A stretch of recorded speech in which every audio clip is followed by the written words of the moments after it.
ঠিক আছে ফাইন। আপনি প্রথমে ডেরিভেটিভ পোরশনটা খানিকটা কভার করে নিন, তারপরে I will talk about the psychological setup and all those stuff. নিশ্চয়ই স্যার, আপনি স্যার নিশ্চয়ই করবো। আপনি আমাকে মিস্টার ম্যানেজার একটু কাইন্ডলি গাইড করুন কিরকম সময় আপনি আসবেন বা সেরকম সময়, তাহলে সেরকম ভাবে আমরা তাহলে ওই জায়গাটা আপনাকে তাহলে মানে আমি উইন্ডো দিতে পারি, অসুবিধা কিছু নেই। আমি কি প্রথম আধা ঘন্টা 40 মিনিট নেবো? করুন, হ্যাঁ হ্যাঁ হ্যাঁ আপনি করুন, আপনার মতো আপনি করুন, দেন আই উইল কাম। আচ্ছা, সর্বপ্রথম আমরা আজকে একটু পে অফ ম্যাট্রিক্স দেখবো। পে অফ ম্যাট্রিক্স কাকে বলে সেটা বুঝে নি।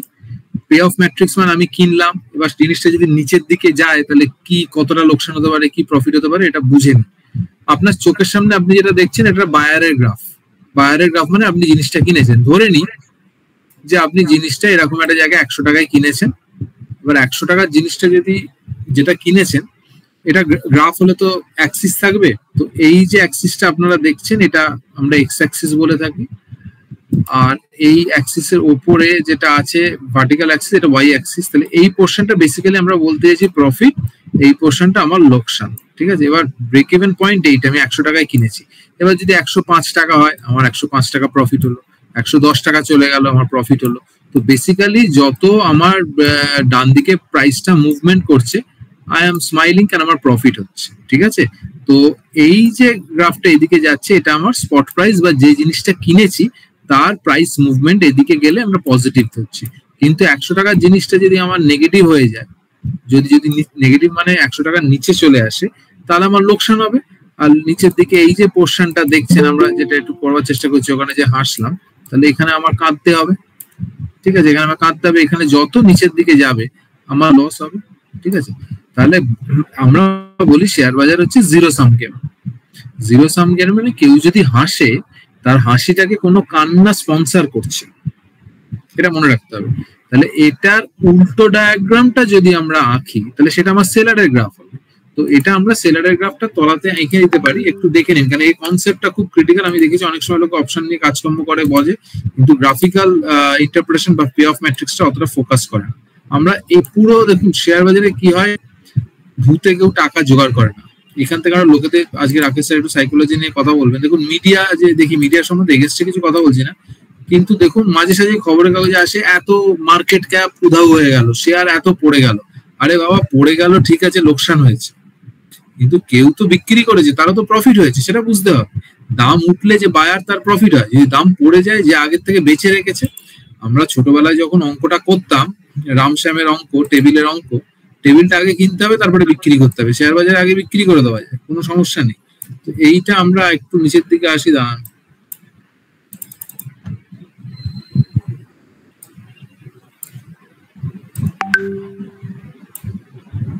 তো এই গ্রাফটা আমি রাফলি করছি। তাহলে এখানে দেখুন যে বিক্রি করেছে, একটু গ্রাফিক্যাল ব্যাপারটা বুঝে নেবে, কেন অপশনটা আমি গ্রাফ দিয়ে বুঝিয়ে দেবো, তাহলে সুবিধা হবে।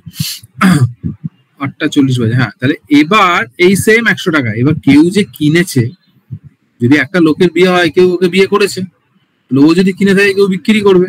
যে বিক্রি করেছে তার ভিউ কি বাজার নিচের দিকে যাবে? বাজার যদি নিচের দিকে যায়, তার যদি নিচের দিকে আসে ওর প্রফিট হবে, ও হাসবে, you would going to smile. তো এখানে আমরা একটা স্মাইলি করে দিলাম, আমি এই পোর্শনটা যত এদিকে যাবে ও হাসবে, আর যত গ্রাফটা এদিকের দিকে যাবে, এদিকের দিকে যত দাম বাড়বে তত ওর কান্না, মানে ওর কান্না পাবে। এটা বুঝে নিন, এটা আমরা বলে থাকি যে basically pay off matrix for the buyer and the seller. আর এই যে লিনিয়ার মুভমেন্টটা হচ্ছে, এটাকে আমরা তাই জন্য বলি লিনিয়ারিটি বা মানে পে অফ ম্যাট্রিক্স, এটা লিনিয়ার মডেলেই চলবে। আমরা বলছি না রিটার্ন লিনিয়ার হয় না, কিন্তু 100 টাকার জিনিসটা 105 টাকা হলো, 10 টাকা হলো, আপনার যে পে অফ ম্যাট্রিক্সটা, প্রফিট লসের যে ম্যাট্রিক্সটা, যে ডায়াগ্রামটা হবে, সেটা কিন্তু লিনিয়ারে হবে। রিটার্নটা লিনিয়ার না, রিটার্নটা নন লিনিয়ার মানে 7 বছর চুপচাপ বসিয়ে রাখলো, কিচ্ছু করলো না, 8 বছরে পুরো 7 বছরের রিটার্ন দিয়ে দিল, উপরন্ত 8 বছরে দিয়ে আগামী বছরের আরো 2 বছরের রিটার্ন এক্সট্রা দিয়ে বসে থাকে। এগুলো নন লিনিয়ার রিটার্ন, যেটা পাই জিওফিও আসার আগে বা রিলায়েন্স আমরা দেখেছি, এরকম রিলায়েন্স প্রায় 7 বছর 6 বছর ফ্ল্যাট ছিল, একবার মুভমেন্ট দিল দিয়ে বেরিয়ে গেল। আইটিসিরও আমরা এরকম দেখেছি। বাট যাই হোক, তো এটা হচ্ছে বায়ার আর সেলারের গ্রাফের ব্যাপারটা বললাম, এটাকে পে অফ ম্যাট্রিক্স বলা হয়। আপনারা অঙ্ক করেও দেখতে পারেন, 100 টাকায় কিনেছি, 105 টাকা, 110 টাকা, যত আমার প্রাইস বাড়বে আমার প্রফিটেবিলিটি বাড়বে, তাই জন্য গ্যাপটাও বাড়ছে। Quantum of profit is also increasing যত আমার প্রাইসটা মুভ করছে। আর সিম্পল অ্যাজ দ্যাট। আমি একটু হ্যাঁ না শুনতে চাই আপনাদের থেকে, ব্যাপারটা বোঝা গেছে? কিংবা চ্যাট উইন্ডোতে কিছু যদি পিং করে দেন। এটা ক্লিয়ার এই পে অফ ম্যাট্রিক্সটা? হ্যাঁ না? আচ্ছা, সিগন্যাল দিয়েছেন আপনারা, thank you thank you thank you. Sangeeta madam thank you, Sandeep sir thank you. আচ্ছা, এই যে গল্পটা বললাম, এবার মানুষ খেতে পেলে শুতে চায়। আজকে ফুচকা আমরা টক ঝাল দিয়ে করতাম, এখন কলকাতা ফুচকা ম্যান বেরিয়েছে, ফুচকা ম্যান আবার কি সব করে দেখছি, স্ট্রবেরি ফুচকা বিক্রি করছে। তো মানুষ খেতে পেলে শুতে চায়। তো এই যে গ্রাফটা করলাম, আমি এই গ্রাফটাকে মডিফাই করছি, করে বলছি না এই গ্রাফটা ঠিক আছে, কিন্তু এরকম যদি হতো আমার লস আনলিমিটেড হবে না। এখানে আমার দেখুন প্রফিট এন্ড লস দুটোই আনলিমিটেড, ঠিক আছে। এখানেও আমার যত মার্কেট আমার বাড়বে আমার প্রফিট আনলিমিটেড কিন্তু, ঠিক আছে। আর লসও আমার আনলিমিটেড। মানে আপনি এখানে 100 টাকার জিনিস কত লস হবে, 100 টাকাই হবে, সেভাবে বলা যায় না, কিন্তু পড়লে তো 100 টাকা পড়তেও পারে, সেই হিসেবে আনলিমিটেড লিনিয়ারিটি হিসেবে বলতে পারি। আচ্ছা, এখানেও অবস্থা, এখানেও তাই, এখানেও আমার আনলিমিটেড গল্প যেতে পারে। তাই জন্য অনেক সময় লোকে বেচার পর ভয় পায় যে বেচার পর আমি যে বেচে দিলাম, এবার দাম যদি বাড়তে শুরু করে আমার তো আনলিমিটেড হয়ে যাবে। তো এখানে দুটো দিকে আমার আনলিমিটেড, কিন্তু আমি এখানে বলছি এই যে তলার দিকে আমি ল্যাচটা টানছি, তলার দিকে দাঁড়ান একটু সাইজটা বড় করে নিই, পরে আমি উপরের দিকে ভালো গ্রাফ টেনে রেখেছি। এই যে তলার দিকে আমি ল্যাচটা টানছি, এই ল্যাচটা এতটা না টেনে যদি এখানে কেটে দিই, যদি এরকম টাইপের করে দিই আমি, তাহলে কেমন হয়? মানে যদি আমি একটু দেখাই আপনাকে যে এই পোর্শনটা আমি উড়িয়ে দিলাম, আমার এই পোর্শন কিচ্ছু নেই। এবার বুঝুন গল্পটা কত সুখের, একটা সুন্দর বাইরের গল্প হচ্ছে। কি গল্পটা হয়ে গেল? যে আমার লস লিমিটেড করলাম, প্রফিট আনলিমিটেড করলাম, ঠিক আছে। তাহলে এরকম বলে এখন তাহলে এই গ্রাফটা কি হবে? এখানেও তাই করে দিতে হবে, এখানেও আমাকে তাই করে দিতে হবে, তো হবে না। এই নিয়ে অপশনের দুনিয়া ঢোকা যায়, ঠিক আছে। এটাতে অপশন হবে, সেটাকে আমরা অপশন বলি। অপশন কাকে বলছি আসছি, কিন্তু তার পে অফ ম্যাট্রিক্সটা এরকম দেখতে হবে, খেয়াল রাখবেন। পে অফ ম্যাট্রিক্সটা এটা কল পুট পরে আসছে, কিন্তু পে অফ ম্যাট্রিক্সটা এরকম হবে। অপশন যদি আপনি কেনেন, আমি দেখুন বায়ার বলেছি, বায়ার কথাটা ইউজ করেছি, যদি আপনি কেনেন তাহলে আপনার লস লিমিটেড, প্রফিট আনলিমিটেড। আমরা এক্সপ্লেন করবো, আমরা বুঝবো, কিন্তু ইনিশিয়াল লেভেলে এইটুকু একটু দেখুন, গ্রাফিক্যালি বুঝে নিন। এই পে অফ ম্যাট্রিক্সটা ক্যাশ মার্কেট বলুন বা ফিউচার্স বলুন, সব জায়গায় এক, ঠিক আছে। আমরা দেখবো, আজকে আমরা কথা বলবো ডেরিভেটিভস এর। তো চলুন এক্সেলে আস্তে করে ঢুকি। ডেরিভেটিভ যখন আমরা বলি, অনেক সময় ডেরিভেটিভস ব্যাপারটা এফএনও বলা হয়, ফিউচার এন্ড অপশনস। তো পে অফ ম্যাট্রিক্স যদি বলেন ফিউচার বা ডেরিভেটিভস একটা সেগমেন্ট, রাদার আমি বলবো ডেরিভেটিভস একটা সেগমেন্ট, কারেন্সিরও সেগমেন্ট আছে, এবার ক্যাশেরও সেগমেন্ট আছে। যে ফিজিক্যাল শেয়ার আমরা কেনা বেচার কথা বলছি যে কিনুন, তো সেগুলো ক্যাশ মার্কেটেরও সেগমেন্ট হয়। তো আলটিমেটলি এদের পে অফ ম্যাট্রিক্স মানে এফএনও মানে ফিউচার এন্ড অপশনস, ডেরিভেটিভসটা কালেকটিভলি বলা হয় এফএনও। এর মধ্যে ফিউচার বলে একটা বস্তু আছে, ফিউচার কাকে বলে আমরা আসছি, আর এই সাইডে আমার এখানে রেখে দিচ্ছি অপশনস এরও গল্প আছে। পুরো জিনিসটা আমরা বুঝবো, একটু সঙ্গে থাকবো। এবার ফিউচার্স যদি বলি, প্রথমত ডেরিভেটিভস এর দুটো জিনিস আছে যেটা ক্যাশ মার্কেটের সাথে এটাকে আলাদা করে দেয়। একটা লিভারেজড ইনস্ট্রুমেন্ট, এটা কন্ট্রাকচুয়াল, তাই জন্য এর একটা এক্সপায়ারি আছে, এরপরে এটা থাকবে না। ব্যাস, আপাতত এই দুটো। আর ডেরিভেটিভস আর একটা সুবিধা কি হয়, ইন্ডেক্সে কাজ করতে পারেন আপনি। ক্যাশ মার্কেটে কিন্তু ইন্ডেক্স অ্যাভেলেবেল নয়। নিফটি যদি বলেন, আমি নিফটি সেন্সেক্স যদি নিতে হয়, আইদার আপনি ডেরিভেটিভস এ নিতে পারেন, ক্যাশ মার্কেটে কিন্তু নিফটি সেন্সেক্স পাবেন না, খেয়াল রাখবেন। ক্যাশ মার্কেটে নিফটি সেন্সেক্স হয় না, নিফটি শেয়ার পাওয়া যায় না। আপনি ইটিএফ নিতে পারেন, নিফটির ইটিএফ পাবেন, বা আপনি ফান্ডস নিতে পারেন, পেতে পারেন, মিউচুয়াল ফান্ড নিতে পারেন। কিন্তু ক্যাশ মার্কেটে আমি নিফটি কিনলাম, এটা হবে না। লোকে বলে আমি তো নিফটি 20 কিনলাম, সেটা ইটিএফ। নিফটি 20 কেনাটা ETF, as good as a share, কিন্তু মিউচুয়াল ফান্ড যেটা আবার রিয়েল মার্কেটে ট্রেড হচ্ছে, সেটা এক্সচেঞ্জ ট্রেডেড ফান্ড। তো এই ফিউচার্সে আপনি যখনই কাজ করছেন, আপনি কিন্তু ইন্ডেক্সে কাজ করতে পারছেন। It is a leverage instrument. মানে আপনি যেটা বললাম, ধরুন 50-এর নিফটির একটা লট সাইজ থাকে। এখানে আর একটা জিনিস আমি বলছি, কন্ট্রাকচুয়াল এগ্রিমেন্ট, একটা লট সাইজের কনসেপ্ট আছে। মানে আপনি একটা শেয়ার যেমন কিনতে পারেন, ডেরিভেটিভসে কাজ করলে আপনি একটাতে কাজ করতে পারবেন না, আপনাকে একটা লটে কাজ করতে হবে, ইন লটস।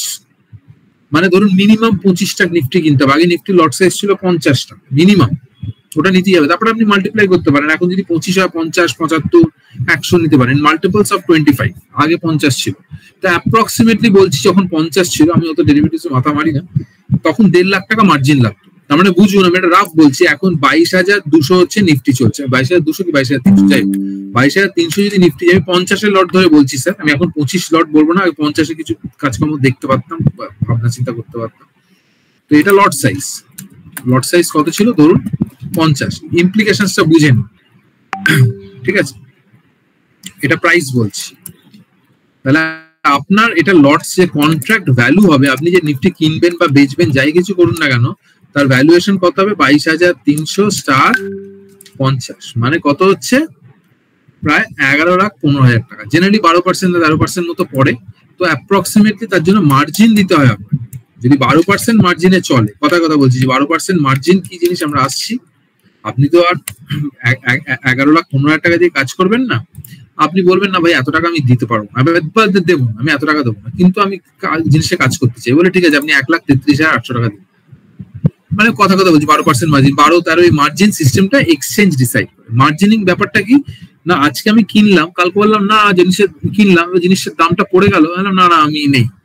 মুখের কথা এখানে কাজ হয় না, এই কথা বলে ফেলো করি মাখো তেল, সেরকম একটা ব্যাপার। আপনাকে আগের থেকে টাকা দিয়ে দিতে হবে, you have to pay your money in cash, ঠিক আছে?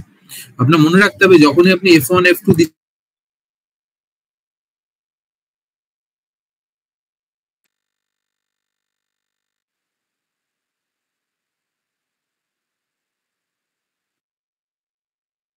বোধহয় কোনো প্রবলেম হয়েছে। হ্যাঁ স্যারের লাইনটা আউট হয়ে গেল মনে হচ্ছে।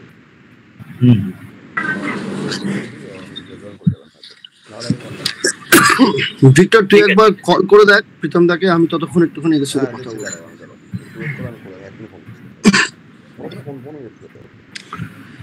Good evening everyone. আজকে আমার এমনিতে উনি তো যেটা ডেরিভেটিভ সেকশনটা কভার করছে করে নিক, বাট আজকে I wanted to speak about the mental setup, যে আমরা কিভাবে কোনো একটা স্টকের ক্ষেত্রে বা কোনো মিউচুয়াল ফান্ডে ইনভেস্ট করার সময় আমরা কি ধরনের মেন্টাল সেটআপ নিয়ে এগোবো। তো সেটা আগে প্রীতম দা ওনার ডেরিভেটিভ পোর্শনটা কভার করে নিক, তারপরে আমরা এটা নিয়ে কথা বলছি। ঠিক আছে প্রীতম দা, চলে এসে প্রীতম দা, ওভার টু ইউ।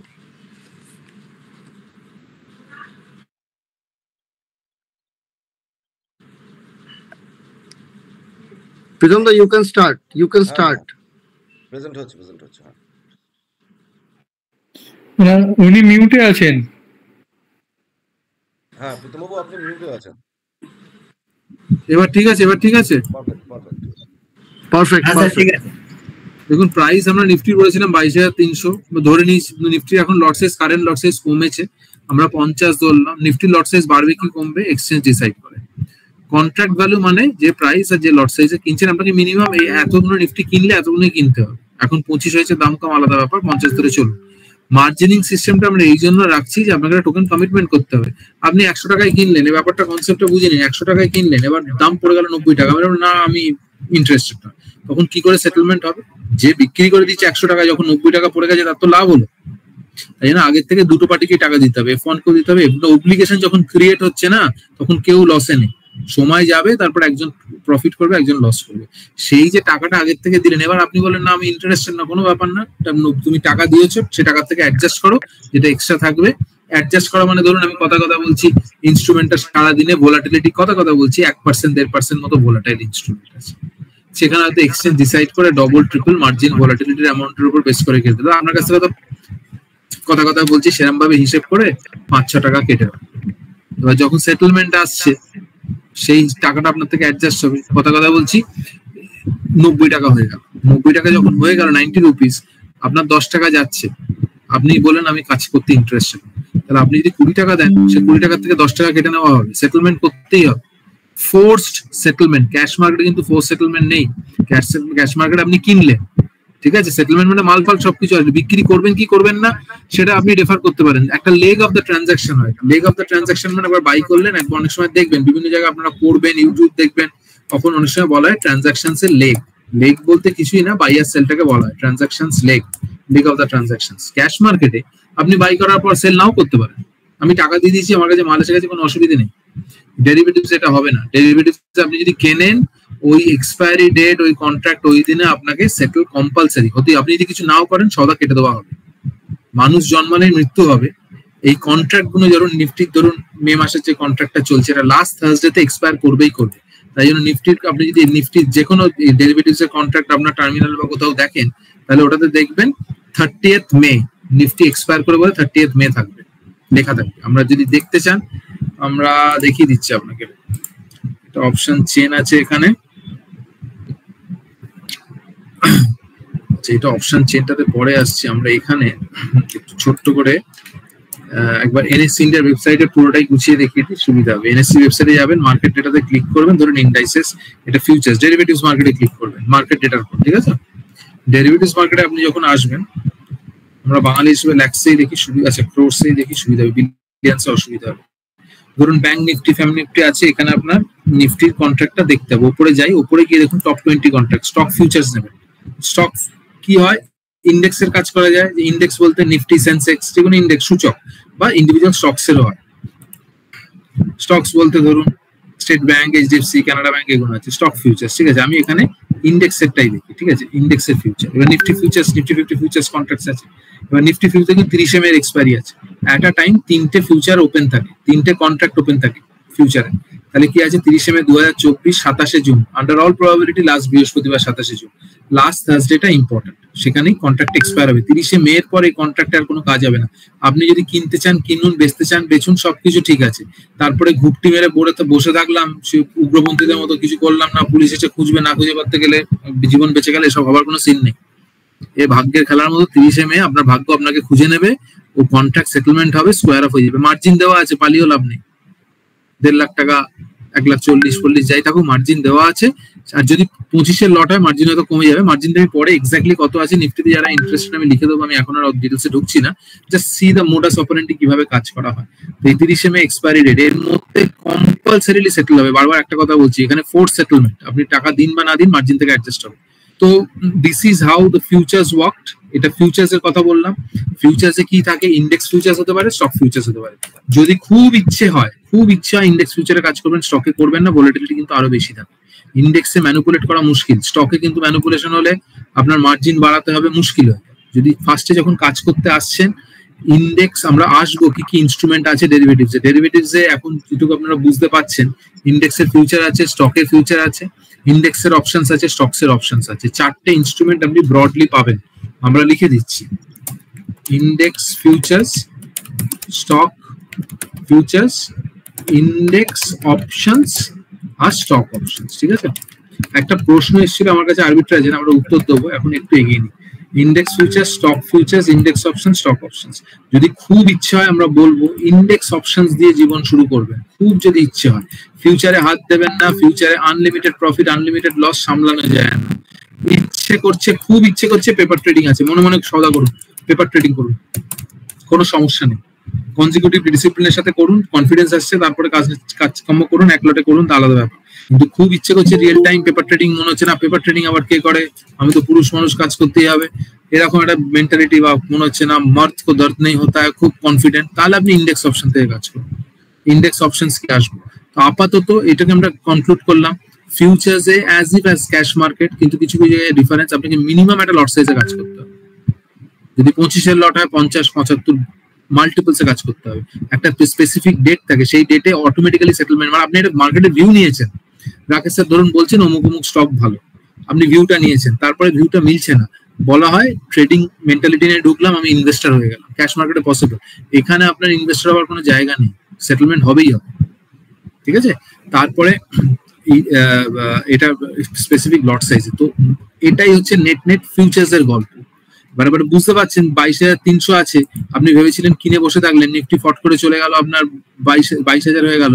100 × 50, 100 × 50 কত হচ্ছে, 5,000। 5,000 কিন্তু অ্যাডজাস্ট হয়ে গেল, 1,33,800 থেকে 5,000 টাকা বাদ, তারপর আপনার কাছে টাকা আসবে, ব্যালেন্স টাকাটা ফেরত দিয়ে দেবে। খেয়াল রাখবেন এটা, ঠিক আছে। কিন্তু এটাতে সুবিধে কি আছে, সুবিধে এটাই, আপনার মনে হচ্ছে বাজার নিচের দিকে যাচ্ছে, এই ফান্ডস, ইটিএফ, এগুলো দিয়ে কিন্তু আপনি আপনার বেয়ারিশ ভিউ নিফটিতে এক্সপ্রেস করতে পারবেন না, আপনাকে ডেরিভেটিভসই লাগবে। ডেরিভেটিভস আগে বিক্রি করে দিতে পারেন, বুঝতে পেরেছেন, আগে আপনি সেল করতে পারেন। কন্ট্রাক্ট কোনো অসুবিধা নেই, হাতে মাল থাকার দরকার নেই। আপনি যদি আজকে রিলায়েন্সের শেয়ার বিক্রি করতে যান, হাতে মাল থাকতে হবে। ইন্টারডে করলে আলাদা ব্যাপার, ইন্টারডেতে সেম ডে এর মধ্যে করতে হবে। কিন্তু ফিউচার্সে আপনি অ্যাটলিস্ট যদি standing on 5th or 8th of May আপনি পজিশনটা 30 তারিখ অব্দি যদি মার্জিন দেন, ধরে রাখতে পারেন। ইন্টারডেতে কি হলো, আপনি কথা বলছি, কোন একটা স্টক বেচে দিলেন, আজকে পড়লো না, কালকে পড়লো না, পরশু দিন হু করে পড়ে গেল, তখন আমরা কিন্তু 2 দিন শর্ট করলাম, হলো না, দেখি আমি যাই করলাম না, মার্কেট পলিটিক্স করে সেদিনকে ফেলবো। পলিটিক্স মার্কেট করেনি, এরকম ভাবে মার্কেট মুভ হয়। তো আপনার যদি বেয়ারিশ ভিউটা আপনি ক্যারি ফরওয়ার্ড করতে চান, ধরে রাখতে চান, তো সেই হিসেবে আপনি কিন্তু ফিউচার্সে অ্যাডভান্টেজ আছে বা ডেরিভেটিভসে অ্যাডভান্টেজটা আছে। আমি একটু ইনিশিয়াল ফিডব্যাক নিই ফিউচার্সে, যদি এই অবধি যেটুকু বললাম যদি কিছু কোয়ারি থাকে একটু বলুন। এই অবধি যা আমরা ডিসকাস করেছি যদি কিছু কোয়ারি থাকে, বা যদি চ্যাটে কিছু পাঠাতে চান একটু পাঠান, ইয়েস নো কিছু পাঠান। আমি জানি না তখন কিছু প্রবলেম এসেছিল কিনা, আমরা এই গ্রাফটাও এক্সপেক্ট বলুন হ্যাঁ মানে ওই ফিউচার ব্যাপারটা, মানে আমরা যখন ট্রেডিং করি তখন তো ওই ইন্টারডে ট্রেডিং টাইপের যেটা, বাট ফিউচার হচ্ছে আমরা ফিউচারে ট্রেড কিরকম হবে মানে এক সপ্তাহ পরে কিরকম হবে সেইটা করছি, রাইট? মানে what is the difference between future options and normal যে আপনি ওই ফান্ডামেন্টাল অ্যানালিসিস করে স্টকে যে ইনভেস্ট করার ব্যাপারটা দেখলাম। ফান্ডামেন্টাল করে কিন্তু আপনার ডেরিভেটিভসে কাজ করা মুশকিল হবে। রেজাল্টসে কিছু অ্যাকশন ফ্যাকশন ট্র্যাক করলেন সেটা আলাদা ব্যাপার। স্যার প্রথম কথা, আপনি কি ফিউচার্সে কাজ করেন? না মানে আমি তো শিখছি, একদমই কিছুই না। সেগমেন্টে সই করতে, আপনি যখন ডিম্যাট খুলবেন তখন বিভিন্ন সেগমেন্টে ব্রোকার আপনার কাছে বলবে আপনি কি ডেরিভেটিভসে কাজ করতে চান, সেখানে যদি সই করেন তবে ওই সেগমেন্টটা আপনার জন্য ওপেন হবে। জেনারেলি ক্যাশ মার্কেটের দিয়ে কাজকর্ম শুরু হয়ে যায়, ঠিক আছে? তো সেই হিসেবে ওই সেগমেন্টে সই করতে হবে। আর নর্মাল আর কিছুই না, ক্যাশ মার্কেটের মধ্যে যে গল্পগুলো বললাম একটু ভিডিওটা দেখে নেবেন, আমি রিপিট করছি না। একটা স্পেসিফিক আপনার যা ভিউ নিলেন, ভিউ মানে বাজার উপরে যাবে, ওই ভিউটা ওই স্পেসিফিক দিনের মধ্যেই নেক্সট টু বিট। আমার যদি মনে হয় নিফটি উপরে যাবে আর আমি মে মাসে ফিউচার ধরলাম, তাহলে 30শে মে যে কন্ট্রাক্টটা দেখলাম আপনি চোখের সামনে যেটা দেখছিলেন, এই তারিখের মধ্যে আমার ভিউটা যদি ফুলফিল না হয় তাহলে আমাকে either no profit no loss, market যদি এখানে স্ট্যাটিক থাকে সেই টাকাটা মানে সেই জায়গায় থাকতে হবে, যদি নিচের দিকে যায় তাহলে লসটা বেয়ার করতে হবে। পরের মাসে আপনি আপনার আবার কন্ট্রাক্ট আপনি কিনতে পারেন। আমরা বলি এগুলোকে রোল ওভার করা। মে মাসে ভিউটা হলো না, কিন্তু আপনি বলিস ইন্ডিয়ান মার্কেট ভালো করবেও হয়তো, তাহলে আপনাকে জুন মাসে যেতে হবে। আপনার মনে হলো না জুলাই মাসে যাবো, করতে পারেন। আর বললেন না আমি এরকম ভাবে করবো না, এখন আছে জুলাই মাস, আমি ডাইরেক্ট জুলাই মাসের ফিউচার কিনবো, সে কিনতে পারেন, অসুবিধা কিছু নেই। তবে একটু ইলিকুইড থাকে, বায়ার এন্ড সেলারের মধ্যে একটু গ্যাপটা বেশি থাকে, কারণ এগুলোকে ফার্মা, এটাকে নিয়ার মান্থ বলে। যে মাসে দাঁড়িয়ে আছেন এটা নিয়ার মান্থ, এটা মিড মান্থ, এটা ফার্ম। অনেকে বলে না আমি তো আছি, আমি জুলাই মাস অব্দি নেবো, আমি তো ব্রোকারেজ দেবো না। কেন? আপনার যদি ভিউ থাকে 30শে মেটা কিনলেন, হিসেব মিললো না, আপনি আবার জুনটা কিনলেন, হিসেব মিললো না, আপনি আবার জুলাইটা কিনলেন, হয়তো হিসেব মিললো মানে যা ভিউ ছিল সেরকম ভাবে মার্কেট মুভমেন্ট করলো। কিন্তু এখানে তো আপনার ব্রোকারেজ গুলো দিতে হচ্ছে, যাই ব্রোকারেজ হোক না কেন, কন্ট্রাক্টর গাইড করতে হচ্ছে। ডাইরেক্ট লোকে এত ঝামেলা না করে ফার্ম মান্থে অনেকে কেনে যদি লং টার্ম ভিউ হয়। তো বেসিক্যালি ডেরিভেটিভসে আপনার যে ভিউটা থাকছে, যে আমার মনে হচ্ছে বাজার উপরে যাবে, তারপরে ঢোক গিলে বসে থাকলে চলবে না, আপনাকে বলতে হবে বাজারটা এই তারিখের মধ্যে উপরে যাবে, যেটা ক্যাশ মার্কেটে বলার দরকার লাগে না। ক্যাশ মার্কেটে আপনি কিনলেন, ট্রেডার হিসেবে ঢুকলেন, মনে করলেন, তো ইনভেস্টার হয়ে গেলেন, ঠিক আছে? এইটাই হচ্ছে নেট ফিউচার্স এর গল্প। এখানে বলুন এবার যদি কিছু কোয়ারি থাকে। স্যার ডেরিভেটিভটা একদম আমাকে ডেট মেনশন করে বলতে, মানে স্পেকুলেশন করতে হবে, এটাই বললেন? কি স্পেকুলেশন করতে হবে? ওই ডেট মেনশন করে বলতে হবে যে মানে অমুক দিন বাড়বে। আপনার কন্ট্রাক্ট থাকবে স্যার, কন্ট্রাক্ট থাকবে 30শে মে, মানে আপনি যদি এই কন্ট্রাক্টটা কিনলেন বাই ডিফল্ট হয়ে গেল 30শে মে এর মধ্যে আপনাকে হিসেব মেলাতে হবে। মানে বাজার যদি উপরে গেল পয়সা পাবেন, না পেলে এর মধ্যে কন্ট্রাক্ট কাটিয়ে দিলেন, একটু বাজার উপরে গেল আপনি প্রফিট বুক করে নিলেন, আর যদি বাজার উপরে গেল না আপনার লস বুক করতে হবে, বা যাই হোক, বা 30শে মে অব্দি অপেক্ষা করতে পারবেন। ইন শর্ট 30শে মে 3:30 অব্দি আপনার আশা আছে, তার মধ্যে আইদার আপনি জিতলেন, কিংবা আপনি হারলেন, কিংবা আপনি নো প্রফিট নো লসে থাকলেন। That is how it goes. Okay sir, thank you. একটু পড়তে হবে, আমরা যতটুকু সম্ভব বলছি, ভিডিওটা দেখবেন, তারপরে যদি কোয়ারি থাকে আমরা আছি, চলে যাচ্ছি না, আপনি দেখবেন। এবার অপশনে ঢুকি, নইলে আবার সময় পাবো না। এবার আমরা এই ছবিটাতে চলে আসি, এটা আমাদের অপশনের গল্প। অপশন কি বলছে? আপনি বাড়িটা কিনলেন না, ফিউচার মানে হচ্ছে বাড়িটা কিনলাম, আপনি বললেন বাড়িটা কেনার অধিকার কিনবো, আমি নিফটি কিনছি না, আমি নিফটি কেনার অধিকার কিনবো। একটু মনে রাখবেন, যখন আমরা ডেরিভেটিভস এ কাজ করছি we are trading contracts, but যখন অপশনে কাজ করছেন you are trading in contracts, but you are buying a right. এটা খেয়াল রাখবেন, এটা অধিকার কিনছেন। আমরা সহদাতে সবকিছু বুঝিয়ে দেবো, একটু খেয়াল রাখবেন, এটা মনে রাখুন, তাহলেই হবে। অধিকার মানে একটা কথায় বলছি, ধরুন একটা বাড়ির দাম, কথায় বলছি, এটা নয় আপনি শূন্যটা বসিয়ে দিন, আমি বেশি শূন্য দিলে আমার মাথা গুলিয়ে যায়। ধরুন একটা বাড়ির দাম, কথা বলছি 22,200, 22,300, সেটা আপনি শূন্য বসিয়ে 22,300,000 করুন, বা যাই করুন না কেন, 22,300 যদি বাড়ির দাম হয়। এবার আমি বলছি যে আমি এই বাড়িটা 22,200 টাকায় কিনবো, আমার অধিকার চাই, বলে ঠিক আছে 22,200 টাকায় কে বিক্রি করবে আমি জানি না, কিন্তু এটা আপনি মনে করলে কিনতে পারেন। 22,200 টাকায় বাড়িটা আপনি কিনবেন, তার জন্য আপনাকে একটা দাম দিতে হবে।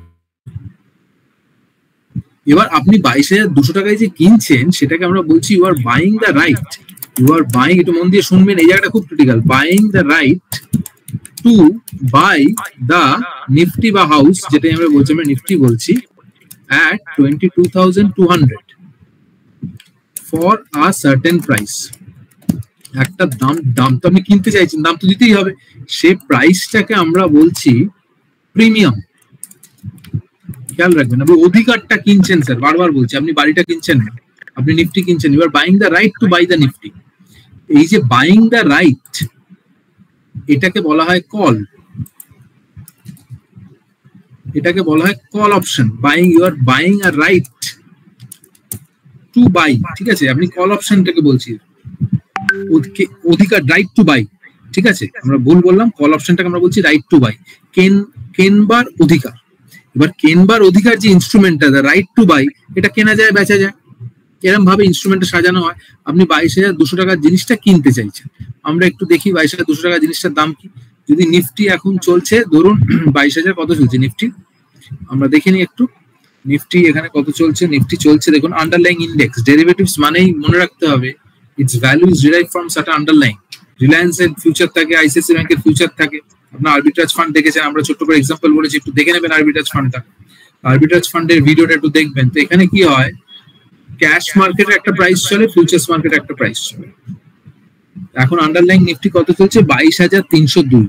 আপনি বলছেন I want to buy the right to buy at 22,200, 22,200 টাকায় জিনিসটা কিনতে চাই। খুব ভালো, 22,200।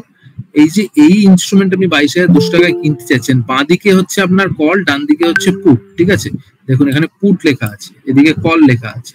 আমরা অপশন চেনের আপনাকে লিঙ্কটা দিয়ে দেবো, ভিডিওটা একটু শুনে নেবেন, সুবিধা হবে। যদি অসুবিধা হয় আমরা একবার কভার রিক্যাপ করে নেবো, রিক্যাপ মানে ডাউটস গুলো ক্ল্যারিফাই করবো। 22,200 যে কিনছেন, এই যে রাইট টু বাই, তাহলে সেটা আপনার এখন রাইট টু বাই দামটা চলছে 142 টাকা 75 পয়সা। এবার আপনি বলবেন 142 টাকা, এত টাকা দাম কেন, তলার দিকে তো দাম নেই, কারণ আপনি 22,200 টাকাতে কিনে এখন বাজারের দাম চলছে 22,300, ইমিডিয়েটলি বিক্রি করে দিতে পারেন, ইমিডিয়েটলি আপনার হাতে 100 টাকা আসবে। তাহলে কেউ তো বোকা নয়, ও যদি কাউকে আপনাকে বিক্রি করে 22,200 টাকার জিনিসটা, আপনি বলছেন I want to buy that instrument which is going to give me the right to buy at 22,200, তাহলে ও তো আপনাকে 100 টাকাটা মার্কআপ চড়িয়েই দেবে, কেন আপনি তো কিনেই বিক্রি করে দিতে পারেন, 100 টাকা হাতে প্রফিট, তাহলে দাম বেশি দিতে হবে। এগুলো আমরা বলি in the money options. In the money options মানে আপনি কিনেই যদি বিক্রি করেন, প্রিমিয়ামটা ভুলে যান, কিনেই যদি বিক্রি করেন আপনার একটা দাম থাকছে। মানে স্পট মার্কেটের সাথে যদি কম্পেয়ার করেন, নিফটির আন্ডারলাইং মার্কেটে আমরা এটাকে স্পট মার্কেটও বলা হয়, ক্যাশ মার্কেটও বলা হয়। তো নিফটির দাম চলছে 22,300। আপনি যদি এই যে স্ট্রাইক 22,200 স্ট্রাইকের জিনিসটা কিনছেন, কিনলেই যখন বিক্রি করছেন আপনার প্রফিটে থাকছে, ইন দা মানি, বিক্রি করলেই প্রফিট থাকবে, সেটাকে in the money call option বলা, ঠিক আছে, ইন দা মানি আইটিএম, যে বিক্রি করলে দাম পাবে। কিন্তু 22,400 যদি যায়, এটা আউট অফ দা মানি, এটা আপনি কি, আপনি বলছেন তাহলে কি করা উচিত, 22,200 কেনা উচিত না 22,400 কেনা উচিত, এটা ট্রেডিং এর পার্সপেক্টিভ, আমরা এই ব্যাপারটাতে আজকে ঢুকবো না। আমি শুধু ইনস্ট্রুমেন্টস গুলো কিভাবে হয়, কিরকম ভাবে দামটা বাড়ে সেটা বোঝাবো, ঠিক আছে। 22,200 কিনলে আপনাকে 142 টাকা দিয়ে কিনতে হচ্ছে, ঠিক আছে, কত বলছি 22,000, এটা কি 21,000 দেখাচ্ছি। 22,200 দাম চলছে, দেখুন 22,200 চলছে, 142 টাকা। কেউ ভিউ ওপরের দিকে বাজার তো যাবেই, তাহলে এতটা যদি স্ট্রং ভিউ থাকে 22,400 টাকা কিনবো, 35 টাকা প্রিমিয়াম দেবো, আমি এত টাকা দিয়ে মাথায় যদি কনভিকশন থাকে সে করতেই পারে, অসুবিধা কিছু নেই। তো নাও আমরা এবার একটু গল্পটার দিকে যাই, একটু এগোই। তাহলে এখানে আমরা কি হলো, রাইট টু বাই, মন দিয়ে শুনবেন, এই রাইট টু বাই এই বস্তুটাকে বলছে কল অপশন। আমরা একটু লিখে দিচ্ছি যাতে অসুবিধা নাই, রাইট টু বাই এটা কল অপশন বলা, জিনিসটা একটু শুনে নিন, 9:06 বাজে। রাইট টু বাই হচ্ছে কল অপশন, এটা একটা ইনস্ট্রুমেন্ট, আপনি বাই করতে পারেন, সেল করতে পারেন। তাহলে কল আপনি বাই করতে পারেন, কল আপনি সেল করতে পারেন, মন দিয়ে শুনুন।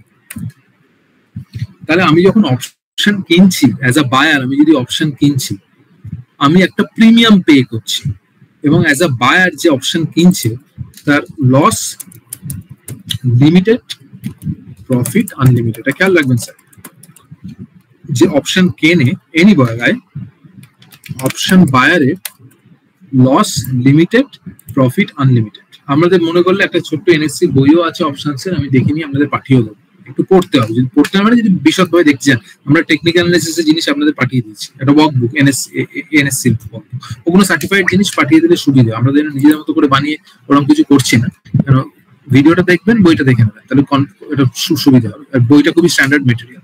তাহলে যে অপশন কিনছে তার লস লিমিটেড, প্রফিট আনলিমিটেড, এবার গ্রাফটা দেখে নিন, তাহলে কি হচ্ছে দেখুন, লস লিমিটেড, আমার যতই মার্কেট নিচের দিকে যাক, যতই ও নিচের দিকে যাক, আমরা গ্রাফটা দেখেছি, আমার ভাই তো লস স্ট্যাটিক, আমার এর বেশি লস হওয়ার কোনো জায়গাই নেই। ইন্স্যুরেন্সের মতো মনে রাখুন, ইন্স্যুরেন্সে যদি আমার অ্যাক্সিডেন্ট না হয়, আমার প্রিমিয়াম যেটুকু পে করেছি সেটাই আমার লস, ঠিক আছে। অপশন বায়ারের এবার কথা হচ্ছে তো ভালো ব্যাপার, তাহলে উল্টো দিকের পার্টিটা কেন এত মুরগি হবে, সে কেন এরকম আনলিমিটেড লস নেবে? আপনি তো বলতেই পারেন দাদা এখানে লিমিটেড লস বলছেন, তাহলে যে অপশন বিক্রি করছে তার তো পুরো উল্টো জিনিসটা হবে একদম, তার প্রফিট লিমিটেড হবে, লস আনলিমিটেড হবে একদম। তাহলে সে কেন লোকে অপশন বিক্রি করবে? পৃথিবীতে সবাই বলবে আমি অপশন বিক্রি করবো, তাহলে কোনো ছেলের বিয়ে হবে না, তাই তো? তাহলে কেউ তো অপশনের সেলারই পাবো না, তাহলে সেটা কেন হবে সেটা আমরা আসছি। এবার দেখুন, ফার্স্ট আমরা এটা দেখিনি, কল বাই করলেন, কল সেল করলেন। সিমিলারলি আর একটা ইনস্ট্রুমেন্ট আছে, ঠিক আছে। আচ্ছা, আর একটা জিনিস বলা হয়নি, 22,200 যেটা আমরা বলছি, এগুলো জার্গনস গুলো একটু খেয়াল রাখতে হবে। আমরা একটা জার্গনস কভার করলাম, প্রিমিয়াম, যে অপশনের যে দামটা চলছে প্রিমিয়াম, অপশনটাকে আমরা বলছি রাইট টু বাই। আর এই যে 22,200, you want to buy the right to buy Nifty at 22,200। কেউ বলছে I want to buy Nifty at 22,100, আপনি কেউ বলছেন I want to buy Nifty at 22,000, আপনি বলছেন এটা পাগলের মতো, কেউ 22,200 22,300 এরকম ভাবে হবে নাকি? কোনো স্ট্যান্ডার্ডাইজেশন নেই? না, স্ট্যান্ডার্ডাইজেশন আছে, স্ট্যান্ডার্ডাইজেশন আছে বলেই এক্সচেঞ্জের তরফ থেকে এরকম ভাবে দেখুন স্ট্যাকিং করা আছে, ল্যাডারিং করা আছে, এই অপশনগুলো ট্রেড হবে, এগুলো কন্ট্রাক্ট এক্সচেঞ্জ ফ্লোট করছে, এক্সচেঞ্জ ফ্লোট করেছে, আপনি মনে করলে যে কোনো একটাতে ট্রেড করতে পারেন, best on your view, best on your risk appetite আপনি করতে পারেন। খেয়াল রাখবেন, এগুলো যখন একসাথে স্ট্যাকিং করা থাকে এটাকে বলা হয় অপশন চেনের মতো। দেখুন deep out of the in the money আছে, deep out of the money আছে, এটা নর্মাল হিসেব। ধরুন 22,200 একটা হিসেব আমরা করি, 22,300 চলছে বাজার, 22,300 চলছে, 21,300 দাম কত হবে? 21,300 কি আছে? চলুন দেখি, 21,300 আমি যদি কিনি আর ইমিডিয়েট বেসিস যদি বিক্রি করি 1,000 টাকা তো পাবোই। দেখুন দামও চলছে 1,008 টাকা 30 পয়সা। তাহলে এটা লোকে কেন কিনবে, কেন কিনবে না, এটা আমাদের স্পোর্টসের মধ্যে নেই, আমি ইনস্ট্রুমেন্টটা জাস্ট বুঝিয়ে দিচ্ছি। বাকিটা আপনাদের পরবর্তীকালে যদি ইন্টারেস্ট থাকে, যদি আমাদের তরফ থেকে কিছু করতে পারলাম ভালো, নইলে আপনাদের এগিয়ে যেতে হবে। তো এরকম ভাবে এটা আমার অপশন, এগুলো স্ট্যান্ডার্ডাইজ জিনিস। আমি মনে করলাম আমি 22,350 টাকায় 350 টাকাও পেয়ে যাবেন, কেন 50-এর ডিফারেন্সে থাকে। আপনি বলেন 22,337 টাকায় কিনবো, সব হবে না, স্পেসিফিক কন্ট্রাক্ট এক্সচেঞ্জ ফ্লোট করে দেয়। তাহলে আমরা ফার্স্টে একটু দেখে নিলাম রাইট টু বাই ইনস্ট্রুমেন্টটাকে যদি কল অপশন বলি, তাহলে রাইট টু সেল বলে ইনস্ট্রুমেন্ট থাকবে, আমি বিক্রি করব, বিক্রি করার অধিকার দাও আমাকে, তো সেটাকে আমরা পুট অপশন বলবো, সেটাকে আমরা কি বলবো? Put option. তাহলে পুট অপশন একটা ইনস্ট্রুমেন্ট, সেই ইনস্ট্রুমেন্টও আমি বাই করতে পারি, সেল করতে পারি, পুট অপশন আমি বাই করতে পারি, পুট অপশন আমি সেল করতে পারি। খেয়াল রাখুন, তাহলে আমরা কি কি বললাম? আমরা ছখানা পজিশন এস্টাবলিশ করতে পারি। আমরা কেন ছখানা বলছি দেখুন, আমি ফিউচার বাই করতে পারি, ফিউচার সেল করতে পারি, আমি কল বাই করতে পারি, কল সেল করতে পারি, পুট বাই করতে পারি, পুট সেল করতে পারি। এই পুট বাই পুট সেলটাকে অপশন বলা হয়। Non linear pay off matrix, payoff ম্যাট্রিক্সটা নন লিনিয়ার, রিটার্ন বলছি না, খেয়াল রাখবেন। ভিডিওটা অবশ্যই 2-3 বার দেখে নেবেন। কল বাই অপশনের প্রচুর ভিডিও পাবেন, কিন্তু বাংলায় হয়তো কম পাবেন। যাই হোক, ফিউচারটা তো আমার লিনিয়ার পে অফ ম্যাট্রিক্স থাকবে, কিন্তু option non linear pay off matrix, call buy, call sell, put buy, put sell, এরকম ভাবে একটা আমরা তাহলে 6খানা ট্রানজাকশনস করতে পারি ডেরিভেটিভস। ফার্স্টে আমাকে ডিসাইড করতে হবে ভিউ উপরে যাবে কি নিচে যাবে, তারপরে আমার রিস্ক অ্যাপিটাইট দেখে আমাকে ডিসাইড করতে হবে ফিউচারে আসবো কি অপশনে খেলবো। আমার বলবো ফিউচার অ্যাভয়েড করুন ইনিশিয়াল ডেজ, যদি সত্যি ঠিকঠাক থাকে, আপনি ঠিকঠাক করতে পারেন, তাহলে অপশনসই সবসময় করবেন।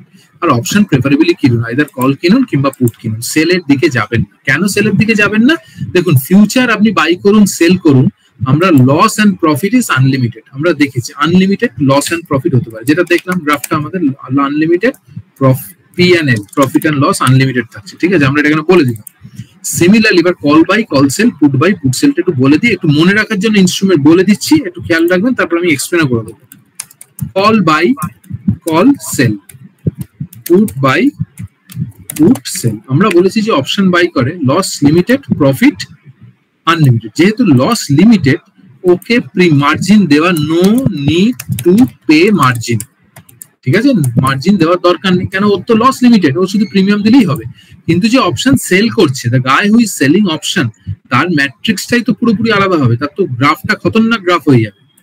কেন বিক্রি করবে সেটাতে আসছে, আমরা যদি ছোট্ট করে করে নিই, একটু দেরি হবে কিন্তু করে নিই, আমাদের বুঝতে সুবিধা। এরকম একটা লাইন টানলাম আমি, লাইনটা টেনে আমরা ওর গ্রাফটা ঠিক বলে দিয়েছিলাম যে শেয়ার বাজারে তো আমাদের ভূতে পয়সা যোগায় না, তাহলে it's non linear, zero sum game.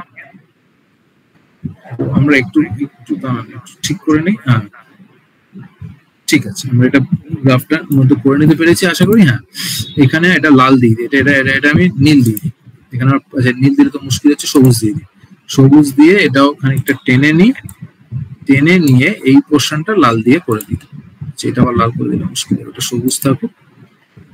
এরপরে আমরা লাল দিয়ে এটা টেনে দিই, এটা টেনে দিলে আপনি বুঝতে পারবেন তার মানে কি হচ্ছে। দেখুন একটু ব্যাপারটা বুঝে নিন। এখানে আমরা বলছি কি, এই ডায়াগ্রামটায় যেহেতু লিমিটেড লস, এই অপশন বায়ারের গ্রাফ, ঠিক আছে, তাহলে এই যে গ্রাফটা তলার দিকে আমি টানলাম, ঠিক আছে, আমি ছোট্ট করে ব্যাপারটা গোল করে দিই।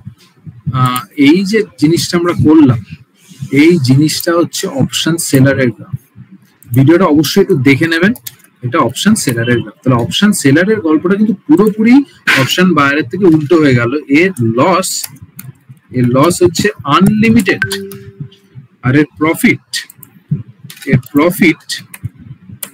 লিমিটেড, ঠিক আছে। এবার আপনি বলতেই পারেন যে দাদা এরকম কেন খেলবে। এবার অনেক সময় ভিউ থাকে, আমি বলে দিচ্ছি ভাই বাজার আজ যাই হোক, এখন অনেক লোকের ভিউ থাকছে এরকম, বাজার আজ যাই হোক এখান থেকে উপরে যেতে পারবে না ইলেকশনের আগে, 23,000 যেতে পারবে না, তাহলে কি বাজার নিচে যেতে পারে? যেতেও পারে। তো তার মানে কি বলতে চাইছো না, বাজার সাইডেও থাকতে পারে। এবার বাজার সাইডে থাকছে, আপনি পয়সা বানাতে চান, the only instrument that is there is option sell. মনে রাখুন, বাজার কি হতে পারে, বাজার উপরে যেতে পারে, বাজার নিচে যেতে পারে, বাজার সাইডে থাকতে পারে। বাজার যদি সাইডে থাকে, ফিউচারে আপনি প্রফিট বানাতে পারবেন না, ফিউচারে ট্রানজাকশন করা হবে না, জিরোই হবে পে অফ ম্যাট্রিক্স।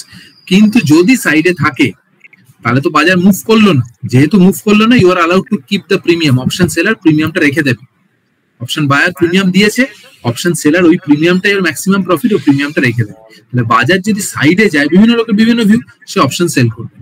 বা যদি নিচের দিকে, মানে এই কলের ক্ষেত্রে বলছি, কল সেলার যে হচ্ছে, তার ভিউ কি, বাজার আজ যাই হোক উপরের দিকে যাবে না। এই ভিউ গুলো খুব ইম্পর্টেন্ট। কল বায়ার বলছে বাজার উপরের দিকেই যাবে, তাই জন্য নিচের দিকে আসলে অল্প হলেও তাকে লস বেয়ার করতে হবে। ভিডিওটা দেখে নেবেন, কারণ আমি সব জিনিসগুলো বলছি, রিপিট করলে সুবিধা হয়ে যাবে।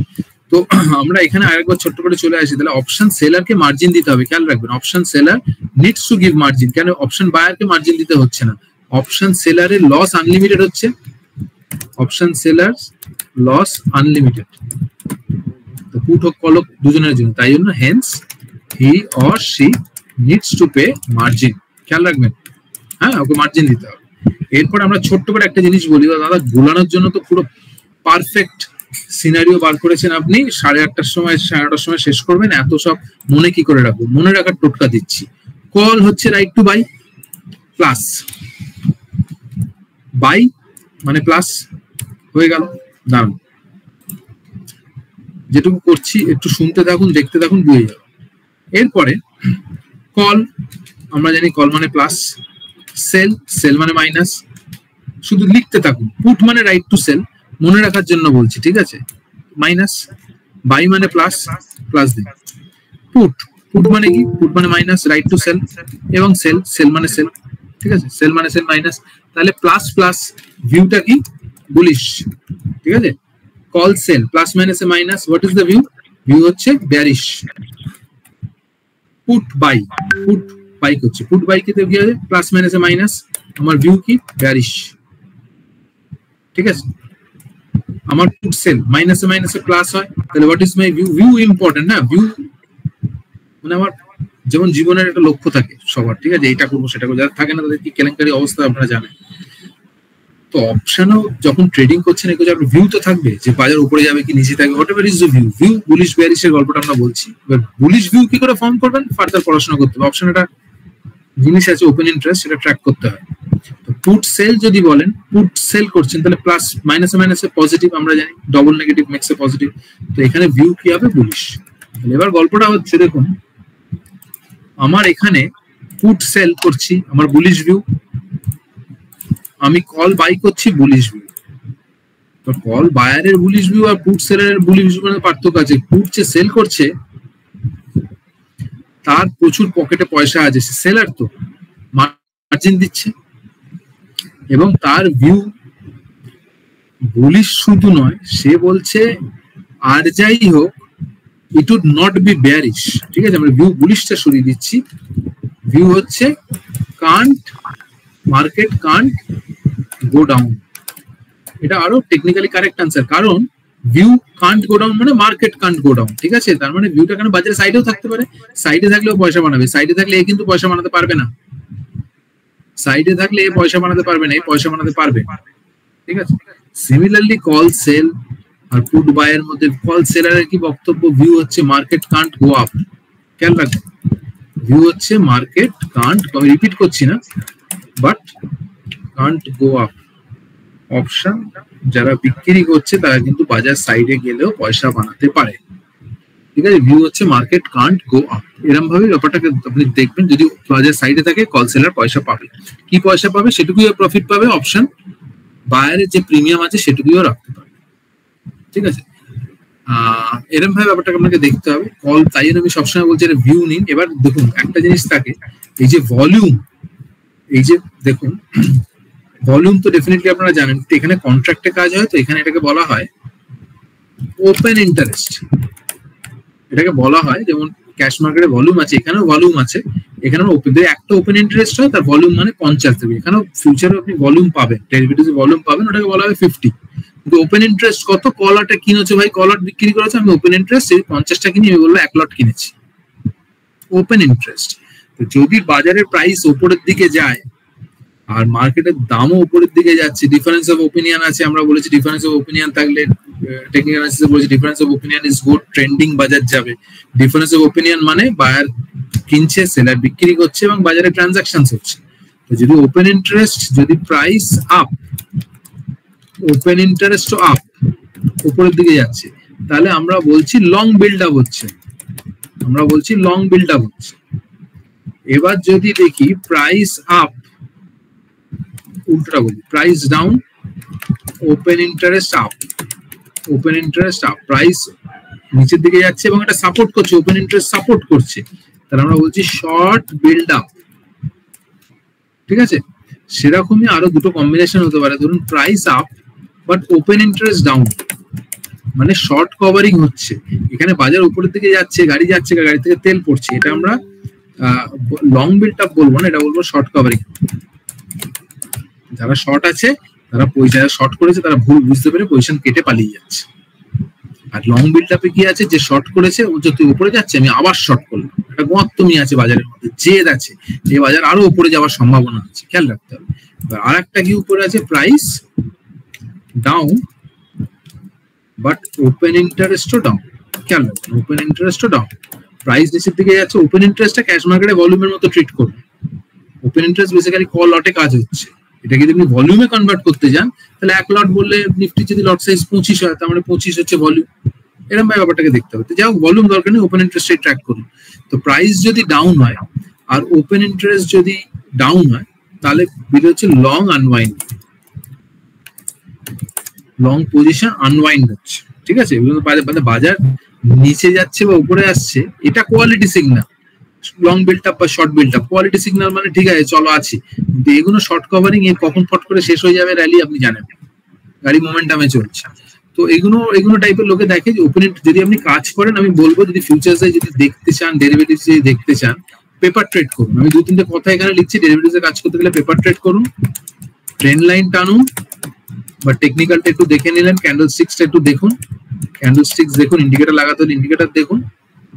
আর এর সাথে সাথে যেটা করবেন, ওপেন ইন্টারেস্টটা ট্র্যাক করুন, ওপেন ইন্টারেস্টও ট্র্যাক করতে হবে। ঠিক আছে, এগুলো দেখে আপনি নিফটি অপশনসে দেখুন পজিশন, পেপার ট্রেড করলে নিফটি অপশনসে করুন, আইদার আপনি কল বাই করুন কিংবা পুট বাই করুন। তো this are some of our recommendations, either মানে তো বলো ফার্স্টে পেপার ট্রেড করুন, যদি মনে করেন আমি এটা কাজ করবো তাহলে পুট সেল। অনেক সময় অনেকের লাক ফেভার করে বা কিছু put buy, sorry put buy করুন কিংবা কল বাই করুন। সেল ফেল করতে যাবে না, আনলিমিটেড লস হয়ে যাবে, কিন্তু খেয়াল রাখবেন, ঠিক আছে? মার্জিন দিয়ে কাজ করছেন, লস বেড়ে যাবে, একদমই করবেন না। ফার্স্টে দেখুন পজিশন, তাহলেই হবে। এটা একটা আইডিয়া দেওয়া ডেরিভেটিভস এর গল্প। অনেক সময় লোকে অনেক স্ট্র্যাটেজিও তৈরি হয়, যেমন বাড়ি ভাড়া দিই, লোকে রিলায়েন্সের লট, ধরুন রিলায়েন্সের লট সাইজ যাই হোক না কেন, সে তো স্টক ফিউচার্স আপনি দেখতেই পাবেন, ধরুন 1000-এর লট, 750 যাই হোক, সে লট রিলায়েন্স ক্যাশে কিনে নিল, এবার কল অপশন বিক্রি করে দিল। আপনি কোনো মাসে দেখছেন রিলায়েন্স এর উপরে যেতে পারবেন, উপরের কল অপশন বিক্রি করে দিল। কল অপশন যখন বিক্রি করে দিচ্ছে, প্রিমিয়ামটা ঘরে চলে এলো। তা রিলায়েন্সের ক্যাশ মার্কেটে মাল কেনা থাকলো, ডিভিডেন্ড দিলে ডিভিডেন্ডও পাবো, আবার উপরে আমি অপশন বিক্রি করে দিলাম। অপশনটা নানাবিধ স্ট্র্যাটেজি হয়। অপশনের স্ট্র্যাটেজির বই আমি কথা দিচ্ছি না, চেষ্টা করবো আমরা বইতে, কেন অনেক সুন্দরভাবে এনসিএফএম এর একটা বই আছে অপশন স্ট্র্যাটেজি, সফট কপি পেলে পাঠিয়ে দিচ্ছি। তো এখানে এরকম করে কাজ করা কিন্তু যায়, বাট ডেরিভেটিভসে কাজ করা মানে ইউ নিড ডিপ পকেটস। আমি স্ট্রংলি রেকমেন্ড করবো একটা 10 লাখ টাকার, মানে 5 লাখ টাকার নিচে তো ভাববেনই না। 10 লাখ টাকার একটা আউটলে যদি থাকে, তাহলে ডেরিভেটিভস এর কথা ভাবতে পারেন। আপনি বলতে আমি অপশন বাই করছি, অত টাকা কেন লাগবে? ঠিক আছে, অপশন বাইও যদি করেন, একটা স্ট্র্যাটেজি অ্যাপ্লাই করছেন, প্লাস হতে পারে, মাইনাস হতে পারে, একটু লস হলো, আপনি কেটে বেরিয়ে গেলেন, বা আপনি তারপর আর আসলেনই না, লাভ নেই। প্র্যাকটিস করুন, করে আসুন। অপশন বাইফাই করতে গেলে এটা আমার মনে হয় না 5 লাখ টাকার নিচে আপনাদের এখানে কাজে ঢোকা উচিত। Derivatives is always a deep pocket game, ঠিক আছে? তো এরকম ব্যাপারটা আমরা ভাবি। তারপর আপনারা একটু পড়াশোনা করবেন, তারপর একটা আইডিয়া হবে। তবে আমি ডায়াগ্রামটা একটু এঁকে দিই, তাহলে সুবিধা হবে, যেটা আমি শেষ করার আগে 9:23 বাজে তারপর কিছু প্রশ্ন নেবো। এই যে ডায়াগ্রামটা আপনাকে এনেছি, বায়ার সেলারের যে অপশনের পে অফ ম্যাট্রিক্স, তাহলে যদি পুট বায়ারের গ্রাফটা আপনি চান যে দাদা আমাকে পুট বা ড্রয়ারের পুট বায়ারের গ্রাফটা দেখবো, আপনারা তো একটা ভিডিও থেকে বা যদি মনে করে স্ক্রিনশট নিতে হবে, স্ক্রিনশট নিয়ে নিন। আমি পুট এটাকে ডিলিট করে পুট বায়ারের গ্রাফটা নেবো। যদি মনে হয় স্ক্রিনশট নেবেন, স্ক্রিনশট দিতে পারেন। আপনি পে অফ ম্যাট্রিক্স গুগলে সার্চ করলেও প্রচুর পেয়ে যাবেন, ঠিক আছে? আমরা ডিলিট করছি।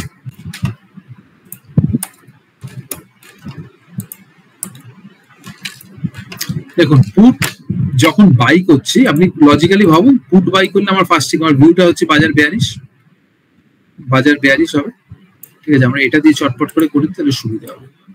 এটা ম্যাট্রিক্সটা। এবার পুট যে আমরা আগে কল বায়ার কল সেলারের গ্রাফটা কি দেখেছি, এরকম, ঠিক আছে? মনে রাখবেন, এই গ্রাফটা মনে রাখুন। পুট বায়ারের গ্রাফ এটা হবে, পুট সেলারের গ্রাফ এটা হবে। আমি ছোট্ট করে দিলাম, আর অসুবিধা হবে না। তাহলে এটাকে আমরা লিখে দিচ্ছি, যাতে যে মনে রাখে আপনার কল বায়ার, এইটাকে আমরা লিখে দিচ্ছি কল সেলার, এই গ্রাফটাকে আমরা লিখে দিচ্ছি পুট বায়ার, এই গ্রাফটাকে লিখে দিচ্ছি পুট সেলার। সব সময় পে অফ ম্যাট্রিক্সটা দেখবেন, কনসিডার করবেন, পে অফ ম্যাট্রিক্স দেখে কাজ করবেন। অপশনের অনেকবিধ স্ট্র্যাটেজি হয়, স্ট্র্যাডেল হয়, স্ট্র্যাঙ্গেল হয়, ঠিক আছে? ধরুন ইলেকশন ডে, বাজার যখনই রেজাল্ট আসছে, বাজেটের দিন বিশেষ করে হয়, একদিকে হয়তো ফেটে গেল, আপনি কলও সেম স্ট্রাইকের কিনতে পারেন, পুটও কিনতে পারেন। কথা আপনি তো ইমেন্স মুভমেন্ট আছে 200-300 পয়েন্টে, আপনি হয়তো 50 টাকা 100 টাকা 100 টাকা পেলেন, 300 পয়েন্টের মুভমেন্ট, আপনার খরচা হলো 200 টাকা। কলও কিনলেন 100 টাকা দিয়ে, পুটও ধরুন 100 টাকা দিয়ে কিনলেন, কি 110 টাকা 100 টাকা যাই হোক না কেন, 200 টাকা আপনার খরচা হবে। কিন্তু যদি 300 পয়েন্ট 400 পয়েন্ট বাজারে মুভমেন্ট হয়, তাহলে আপনি একটা সিগনিফিকেন্ট প্রফিট পেয়ে যাবেন। একটা জিরো করে দেবে, একটা হিরো করে নেবে, ইদার অফ দ্য অপশন, একটা জিরো হয়ে যাবে, একটা হিরো হয়ে যাবে। আর একটা এক্সাম্পল আপনাদের দেবো, দিয়ে আমরা ব্যাকের সেশনটা দিয়ে দেবো। দেখুন, পুট বায়ারের গ্রাফটা একটু এক্সপ্লেন করে দিই। পুট বায়ারের গ্রাফটা কিরকম হচ্ছে? পুট বায়ারের গ্রাফটা আপনার পুট বায়ারের গ্রাফটা এরকম হচ্ছে। কারণ যদি বাজারটা আমার নিচের দিকে নামে, কারণ এই গ্রাফটা লাইনটা বলেছি, মানে 100 টাকা দিয়ে কিনেছি, এবার নিচের দিকে নামছে, তাহলে তো আমি এখানে হাসবো, কারণ আমি তো আমার অপশনের দামটা পাবো। আমি তো বলেছি পুট মানে কি? পুট মানে রাইট টু সেল। পুট মানে হচ্ছে রাইট টু সেল। বাজার যখন নিচের দিকে যাবে আমার খুব ভালো, কিন্তু বাজার যদি উপরের দিকে যায়, তাহলে সেক্ষেত্রে আমার প্রিমিয়ামটা লস হবে, এবং কে জিতবে? না option seller. So that is how it goes, that is how, মানে এই গ্রাফটা কাইন্ডলি মনে রাখবেন। আর যে ছবিটা এক্সেলে যেটা বললাম, এটা দিয়ে আপনি কিন্তু সুন্দরভাবে মনে রাখতে পারবেন, কোনো সমস্যা হওয়ার কথা না। কল সেল করলাম, তাহলে হোয়াট ইজ আমার ভিউ? সেল মানে সাইড মানে সেলার যে সেল করছে, সে কিন্তু বাজার নিচে গেলেও প্রফিট করবে, বাজার সাইডে থাকলেও প্রফিট করবে। যে কল বায়ার, সে বাজার উপরে গেলেই প্রফিট করবে, যে পুট বায়ার, সে বাজার নিচে গেলেই প্রফিট করবে, ঠিক আছে? এবার ডাউনটা চলে এলো, সাইডটা ডিলিট করে দিই। আর যে আপনার এগুলো একটু খেয়াল করবেন, একবার দুবার শুনলেই হয়ে যাবে।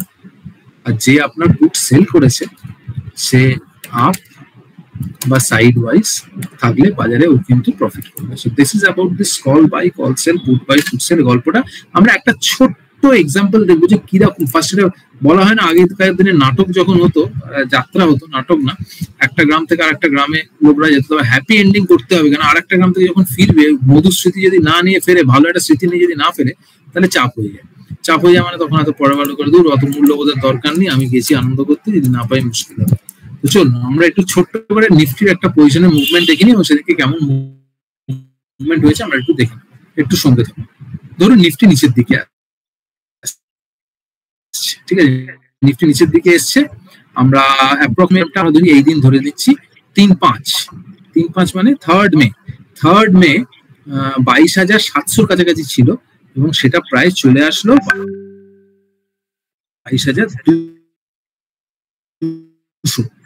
22,700 থেকে 22,200 চলে আসলো বাজার, ঠিক আছে। আমরা ট্রেন্ডের মধ্যে বাজার ভেঙে গেছে, আমি বিক্রি করে দিচ্ছি, বিক্রি করে কত দূর যাবে না বললাম এই তো এইসব লেভেল অব্দি চলে যাবে, সে বললো মানে সবসময় যেরকম হবে তা না, বললে এইসব লেভেল অব্দি আসবে, 22,500 তো আসবেই। ট্রেন্ড লাইন ভাঙলো কবে? 3 তারিখেই ভাঙলো, 3 তারিখে ভাঙলো তো, হ্যাঁ 3 তারিখে ট্রেন্ড লাইনটা ভাঙলো এবং ও বিক্রি করলো এবং বিক্রি করে মানে ভালোই প্রফিট। কিন্তু কিরকম প্রফিট হয়েছে দেখি, তাহলে 22,500 স্ট্রাইকটা আমি ট্র্যাক করবো, 22,500 প্রাইসটা 3 তারিখ থেকে 8 তারিখের মধ্যে কিরকম মুভমেন্ট হয়েছে, ঠিক আছে, খেয়াল রাখবেন 22,500 3 তারিখ থেকে 5 তারিখ কিরকম মুভমেন্ট হয়েছে আমরা দেখবো। এই সাইডে পুট, ঠিক আছে, আমরা পুট কিনেছি 22,500 আমার অপশনের না একটা হিস্টোরিক্যাল ডেটা পেলে সুবিধা হতো। তো ঠিক আছে 22,500 আমি আবার ক্লিক করি, 22,500 দেখুন আমার 3rd মে 30th মেটা দেখছি, 30th মেটা দেখবো, একটু সঙ্গে থাকবেন, হিস্ট্রিটা পেলে খুব সুবিধা হয়, হিস্টোরিক্যালটা পেয়ে যাবো, একটু সঙ্গে থাকবেন। হয়ে এসছে 21-28 9-28 22,500 অল হিস্টোরিক্যাল ডেটা, হ্যাঁ একটু সঙ্গে থাকবেন। 22,500 হিস্টোরিতে মেরেছি, আমি জাস্ট এক সপ্তাহের প্রাইসটা দেখবো, হ্যাঁ কবে থেকে দেখবো? 3 তারিখ থেকে দেখবো, ফ্রম 3rd of May, ঠিক আছে। এবার এখানে কি করবো, 22 মে এটা কি গো ফো কোথাও পাবো, ফিল্টার করে দিই, ফিল্টার হচ্ছে, ফিল্টার করে এসে গেছে 30 মে, 7ই মে থেকে এক্সপায়ারি ডেট, 7ই মে থেকে 3 তারিখ থেকে, তো 7ই মে 3rd, এটা কত চলছে, এটা আপনার চলছে, এটা কত দিলাম আমি, ভুলভাল দিলাম কি, 3rd মে হবে, এত টাকা না করতে গেলাম, সরি 3rd মে, ফিল্টার করুন 3rd মে, 3rd 6th, 3rd মে পর কি এসে দেখে নি, 3rd মে পর 3rd 3 4 6 7, ঠিক আছে, 3-4 তারিখ নেই, 3 থেকে 7 8 তারিখ, 3 6 7 3 6 7 3 দিনে কি মুভমেন্ট হয়েছে আমরা দেখুন 200, আমরা এখানে দেখতে পাচ্ছি 3 তারিখ থেকে 3 তারিখে ওপেন প্রাইস কত ছিল, ওপেন প্রাইসটা দেখবেন 174 ছিল, আর 7 তারিখে ক্লোজিং প্রাইস আমি পেলাম প্রায় 360 টাকা, 174 টাকা জিনিসটা 360 টাকা, এখানে কম মুভমেন্ট, আরো স্টিপ মুভমেন্ট, একটা ছোট্ট মুভমেন্ট আপনাকে দেখালাম, তার একটা হিউজ ব্যাপার হয়েছে। তো this is how the option moves, কারণ আমার যখনই বলছি যে 22,200 টাকা দিয়ে কিনলাম বা 22,300 টাকা দিয়ে কিনলাম নিফটি 22,300, যদি এই নিফটিটা ধরুন 22,200 দিয়ে কিনলাম, এখন 22,300 চলছে, এই নিফটিটা যদি 22,700 চলে যায়, জাস্ট ভাবুন কত আমি পাবো বলুন তো, টাকাটা এটাই পাবো যে আমি কিনেছি 22,200টা ধরলাম, একটু মন দিয়ে দেখবেন 22,200 রাইট সি লেগে কল ইউরোপিয়ান অপশন লেগে আমি কলমে কিনেছি ধরুন 100 টাকা দিয়ে, কথা কিনেছি 100 টাকা দিয়ে কিনেছি, এবার বাজার চলে গেল 22,700, তার মানে আমার ইন্দামানি হয়ে গেলাম কত, 700 মাইনাস 200 500। তো এটা যখন আমি 100 টাকা দিয়ে কিনেছি, এখন আমি এর এগেইনস্টে যখন স্কোয়ার অফ করে যদি 22,700 পেয়ে যাই, তখন ভাও চলে যাবে 500, বোঝার চেষ্টা করুন 500 চলে যাবে, তাহলে 100 টাকা দিয়ে 500 টাকা পেলাম। তো যদি মুভমেন্ট ঠিক মতো ধরা যায়, স্কাই ইজ দ্য লিমিট। আপনি কত টাকা রিস্ক নেন? 100 টাকা। 100 টাকা রিস্ক অ্যাকচুয়ালি আপনি নেন, যদি 50-এর লট হয় 5,000-এর রিস্ক নিয়েছে। This is how option happen, মানে অপশন বায়ারের ক্ষেত্রে এটা যদি সেলার ফেলার হতো তাহলে বুঝুন পুরো টাকাটাই জল হয়ে গেল, ঠিক আছে, পুরো টাকাটাই ছেড়ে দিত seller.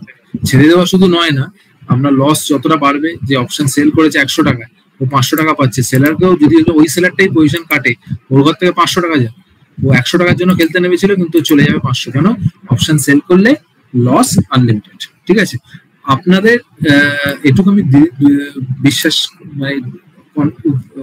I can say with confidence that if you go through this video maybe twice, যেটুকু সকাল থেকে জবের থেকে সেশনটা করলাম 8:30-35 থেকে, আপনারা অনেকটা ক্ল্যারিটি পাবেন। তো দিস ইজ হাউ অপশন গোজ। আমরা এখানে রাখলাম ব্যাপারটাকে, আমরা ডিসকাস করেছি প্রিমিয়াম, ওপেন ইন্টারেস্ট ডিসকাস করেছি, আমরা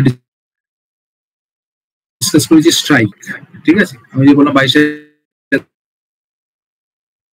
2200 কিনবো, কেউ বলছে 2200। এক্সচেঞ্জ যেগুলো ফ্লোট করে এবং অ্যাকর্ডিংলি এখানে ট্রেড হয়। তো এটাকে স্ট্রাইক প্রাইস বললাম। আমরা ইন দ্য মানি নিয়ে একটু আলোচনা করলাম। আউট অফ দ্য মানি, কলের ক্ষেত্রে আউট অফ দ্য মানি হচ্ছে ধরুন ক্যাশ যে আন্ডারলাইং যে প্রাইসটা চলছে তার উপরে যদি হয় 22,300 চলছে, 22,400, 22,500, এগুলো out of the money option. OTM এর দাম কম, ওটিএম এর মধ্যে শুধু টাইম ভ্যালু থাকে, ইন্ট্রিনসিক ভ্যালু কিছু নেই। কিন্তু 22,000 যখন 200 জিনিসটা আমি কিনছি, 22,300 মার্কেট চলছে, তাহলে ওই 100 টাকা কিন্তু টাইম ভ্যালু, কারণ 200 টাকাটা কিনে আমি বিক্রি করে দিতে পারি ইমিডিয়েটলি 300 টাকা। তাই না? দেখবেন ওই গ্যাপটা অ্যাকর্ডিংলি ইন্ট্রিনসিক ভ্যালুটা অপশনের প্রিমিয়ামের মধ্যে থাকবে। ইন্ট্রিনসিক ভ্যালু মানে strike, cash underlying price, cash price যাই বলুন না কেন, minus the option strike price. তো এগুলো একটু পড়াশোনা করলে আপনি ক্ল্যারিটি পাবে। আমি কথা দিচ্ছি এবার অপশন স্ট্র্যাটেজির উপর ভাবনা চিন্তা করতে পারেন। অপশন স্ট্র্যাটেজির মধ্যে ক্যাশ মার্কেটে ধরুন পুরো লট সাইজে ওই শেয়ারটা নিলেন, যেগুলো ফিউচার বা ডেরিভেটিভ সেগমেন্টে আছে, সব স্টক ডেরিভেটিভস এর নেই, খুব ভুল না বলে 170-150 খানা মতো স্টক ডেরিভেটিভস এ থাকে। তার out of the money call বিক্রি করতে পারেন, মানে বাড়িটা কিনলাম, বাড়িটা ভাড়ায় চলিয়ে দিলাম, স্টকটা আমার কাছে আছে এবং আমি ওটা বিক্রি করে দিলাম, কলটা বিক্রি করে দিলাম। কলটা বিক্রি করলে আমার লস হতে পারে যদি ওটা, কিন্তু হাতের মালটাও তো পারবে। যদি আমার দাম বেড়ে যায়, হাতের মালটাও বেড়ে যাবে, ক্যাশ মার্কেটের দামটা বাড়বে। যদি না বাড়ে, ওই প্রিমিয়ামটা আমি পেয়ে যাবো, কারণ আমি অপশন সেলার।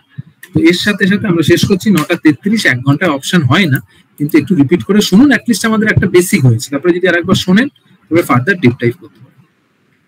রাকেশ স্যার, আপনি আছেন? কারো স্পেসিফিক কিছু কোয়েরি আছে? হ্যাঁ ঠিক আছে। কারো স্পেসিফিক কিছু? হ্যাঁ ঠিক আছে। স্পেসিফিক যদি আমার মনে হয় এখন কোয়েরি করা সম্ভব না, যদি থাকে বলবেন, এখানে আপনাদের ব্যাপারটা ডাইজেস্ট করতে সময় লাগবে। স্যার আপনি শুরু করুন। উজ্জ্বল বাবু একটা হ্যান্ড তুলেছে, ঠিক আছে, একটা শুনে নি। উজ্জ্বল বাবু বলুন, একটা প্রশ্ন নিয়ে আপনার।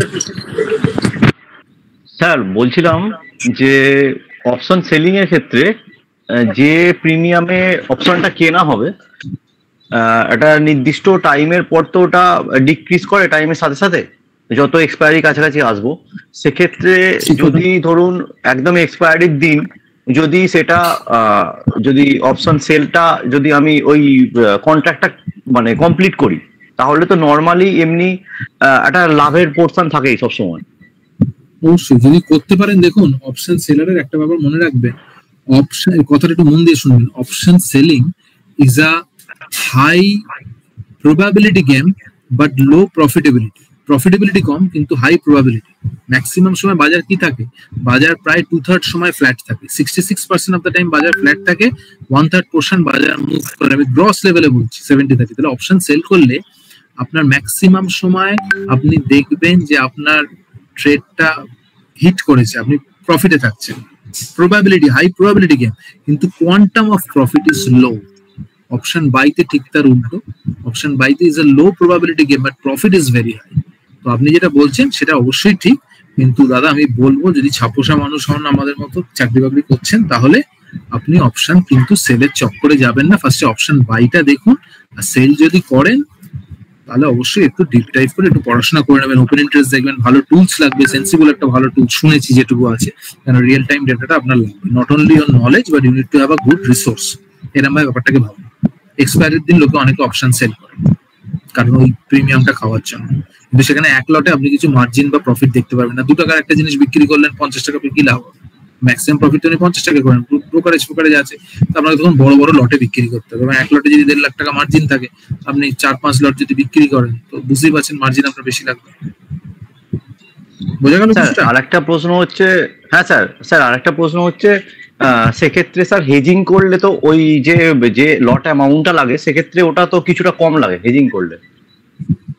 হ্যাঁ, কিছুটা কম লাগে, কিন্তু আমি আপনাকে বলবো যদি এরকম ভাবে জোর করে না করে একটু পড়াশোনা করে অপশন স্ট্র্যাটেজিতে যদি যান, কভার্ড কল বলা হয়, ক্যাশ মার্কেটে লট সাইজে রিলায়েন্স যদি 7 লাখ 8 লাখ যা লাগছে পুরো টাকাটা তুলে নিন। ওটা কিন্তু এফডি তে 10 লাখ টাকা রাখছেন, তো ভালো করে পড়াশোনা করে নিন। এফডির ওই টাকাটা যদি করেন অসুবিধা কিছু হবে না, এটা ফুল প্রুফ, এটা হেজ, এটা অনেকটা আর্বিট্রাজের মতো ব্যাপার। ক্যাশ মার্কেটে রিলায়েন্স তুলে নিলেন, রিলায়েন্সের deep out of the money option আপনি বিক্রি করে দিলেন, দুটো পজিশন রাখবেন, নাকের ছদা কিন্তু করবেন না। এবার রিলায়েন্স আপনার হাতে মাল থাকলো, উপরের অপশনটা বিক্রি করে দিলেন, ওখান থেকে আপনি প্রিমিয়াম পাবেন। That is a strategy I have seen. মানে কলকাতার মধ্য কলকাতায় যারা যারা অফিস ভাড়া দেয়, এরকম বড় বড় লোকেদের দেখেছি তারা রেগুলার বেসিসে এসব কাজ করে, এবং they do it not for huge profit, but একটা profit which can beat the FD returns. সেরকম ভাবে লোকে করে, যদি করতেই হয় আপনি ওরকম ভাবে ভাবনা চিন্তা করতে পারেন। কিন্তু আর একটা কিনে বিক্রি করে ওরকম ভাবে যদি করেন, আয়রন কন্ডোর বলে, বাটারফ্লাই বলে, তাহলে অবশ্যই একটু অপশন স্ট্র্যাটেজি গুলো ভালোভাবে দেখে নেবেন, পে অফ ম্যাট্রিক্সটা দেখে নেবেন, যে যদি বাজারে ঢুকে কিন্তু ভাববেন না, আগের থেকে প্রাইসে ভেবে নেবেন এটা হলে আমি কেটে বেরিয়ে যাবো, ওটা হলে আমি থাকবো। You should not think after you have entered the trade, তাহলে মুশকিল হবে। বুঝেছেন? পে অফ ম্যাট্রিক্স এর সফটওয়্যারও একটু দেখে নিয়ে করবেন, ঠিক আছে? আপনারা ট্রেন্ড লাইন করেছেন, পেপার ট্রেড করুন, পেপার ট্রেড করে অপশন কেনা বেচার গল্পটা কেনবার কথা ভাবুন, বেচবেন না, ঠিক আছে? আর ইন্ডেক্স অপশন কিনবেন, স্টক অপশনে এখন যাবেন না, স্টকে ভোলাটিলিটি থাকে। স্টক আরবিট্রাজের ফান্ড না, আরবিট্রাজের ফান্ডটা এখন ক্লিয়ার করছি না, রাকেশ স্যার অনেকক্ষণ দাঁড়িয়ে আছে, উনি কভার করুন, আমরা করে নেবো, কভারটা করে নেবো। স্পেসিফিক আপনি যে দুটো ফান্ড দেখেছেন ওটা দেখে পড়ে sir, please sir. Rakesh sir চলুন স্যার। আচ্ছা, গুড ইভিনিং টু এভরিওয়ান। আমরা মোটামুটি কোর্সের অলমোস্ট সেকেন্ড ডে, আমাদের একটা দুটো ক্লাস হতে পারে, একটা ক্লাস হয়তো হবে, একটা দুটো, what ever. I think you guys have learned whatever we wanted to give, because of technology restriction এর জন্য অনেক সময় ডিস্টারবেন্স হয়েছে, ফর দ্যাট উই অ্যাপোলোজাইজ। হয়তো বা আরো বেটার হতে পারতো, বাট ঠিক আছে। And the next time the suggestion that we have received last time, যে একটা প্রপার স্টাডি মেটেরিয়াল দরকার এবং প্ল্যাটফর্মটাও যদি একটু বেটার করা যায়, সেগুলো আমরা খেয়াল রাখবো। তো আজকে আমরা, মানে আমি যেটা প্রাইমারিলি বলতে চাইছিলাম সেটা হচ্ছে যে আমাদের একটা মেন্টাল সেট আপ কিরকম ভাবে তৈরি করতে হবে ফর দ্য ইকুইটি ইনভেস্টিং। অনেকগুলো ব্যাপার আছে উইচ আর এক্সট্রিমলি ভাইটাল, যেগুলো আপনি কোনো ফান্ডামেন্টাল অ্যানালিসিস করে কিছু বুঝতে পারবেন না। আমি সেই যে মানে সফট কম্পোনেন্ট যেগুলো আছে, সেই সফট, হার্ড স্কিল নয়, সফট স্কিলসের উপরে আমি kind of emphasise today. The first thing that we have is, যে একটা খুব আপনারা পারলে পরে লিখে নেবেন, একটা কথা বাজারে চলে, সেটা হচ্ছে রিসেন্সি বায়াস। রিসেন্সি বায়াস মানে হচ্ছে যে রিসেন্টলি মার্কেটে যেটা হয়েছে সেটাই ভবিষ্যতে কন্টিনিউ করতে থাকবে। That's what the conception or the perception amongst the investor. আমরা যারা ইনভেস্টার আছি তারা সবসময় মনে করি যে রিসেন্টলি বাজারে যা যা হয়েছে সেটাই অনন্তকাল ধরে কন্টিনিউ করবে, but actually it doesn't happen. তো রিসেন্সি বায়াস যদি আপনার ইনভেস্টমেন্টের সময় থাকে, তা সেখান থেকে বেরিয়ে আসতে হবে। মানে যদি আপনারা কোনো ইন্ডিভিজুয়াল স্টকে ইনভেস্ট করেন, ইনফ্যাক্ট মিউচুয়াল ফান্ডের ক্ষেত্রেও recency bias is a very important parameter. ধরুন কোনো একটা মিউচুয়াল ফান্ড বিগত 1 বছর 2 বছর 3 বছরে খুব ভালো রিটার্ন দিয়েছে, doesn't mean that going forward in the next 1 to 3 years it will keep doing well. So don't put all your eggs in the same basket. That's the first learning.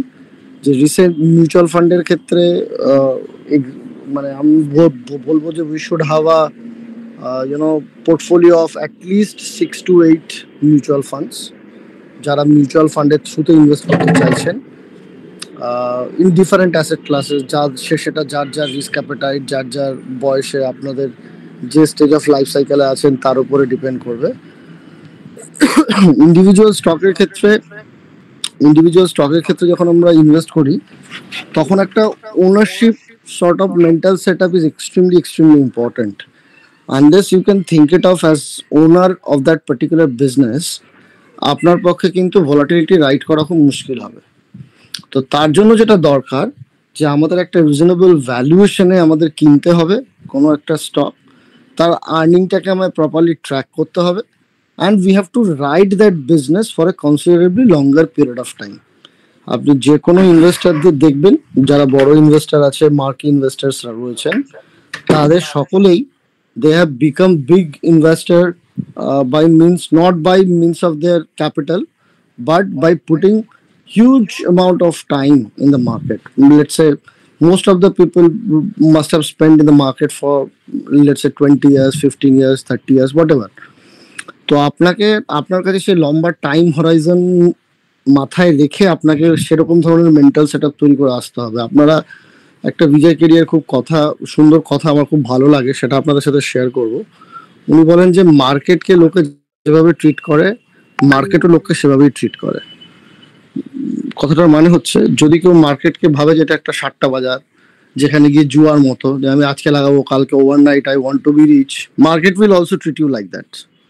Market যেরকম জুয়াতে হয়, কোনোদিন আপনার gain হবে, কোনোদিন loss হবে, কোনোদিন এমন লস হবে তারপর আপনি ঘুরে দাঁড়াতে পারবেন না। কিন্তু অনেকে আছে, ধরুন সমুদ্রের পাশে যায়, পাশে বসে শুধু সমুদ্রটাই দেখে, তারপরে আর সমুদ্রে নামে না। অনেকে আছে সমুদ্রের মধ্যে কোমর পর্যন্ত নামে স্নান করে, অনেকে আছে সেই সমুদ্রের মধ্যেই ডিপ সমুদ্রে গিয়ে স্নর্কেলিং করে বা ধরুন আন্ডার সি ওয়াক করে। It depends on the kind of investor you are. তো আপনাকে ভেতরে ঢুকতে হবে, টার্গেট থাকবে। যদি ইন্ডিভিজুয়াল স্টকে ইনভেস্ট করেন তাহলে স্টকের ভেতরে ঢুকতে হবে, পড়াশোনা করতে হবে। You have to build up conviction, you have to constantly study about the industry.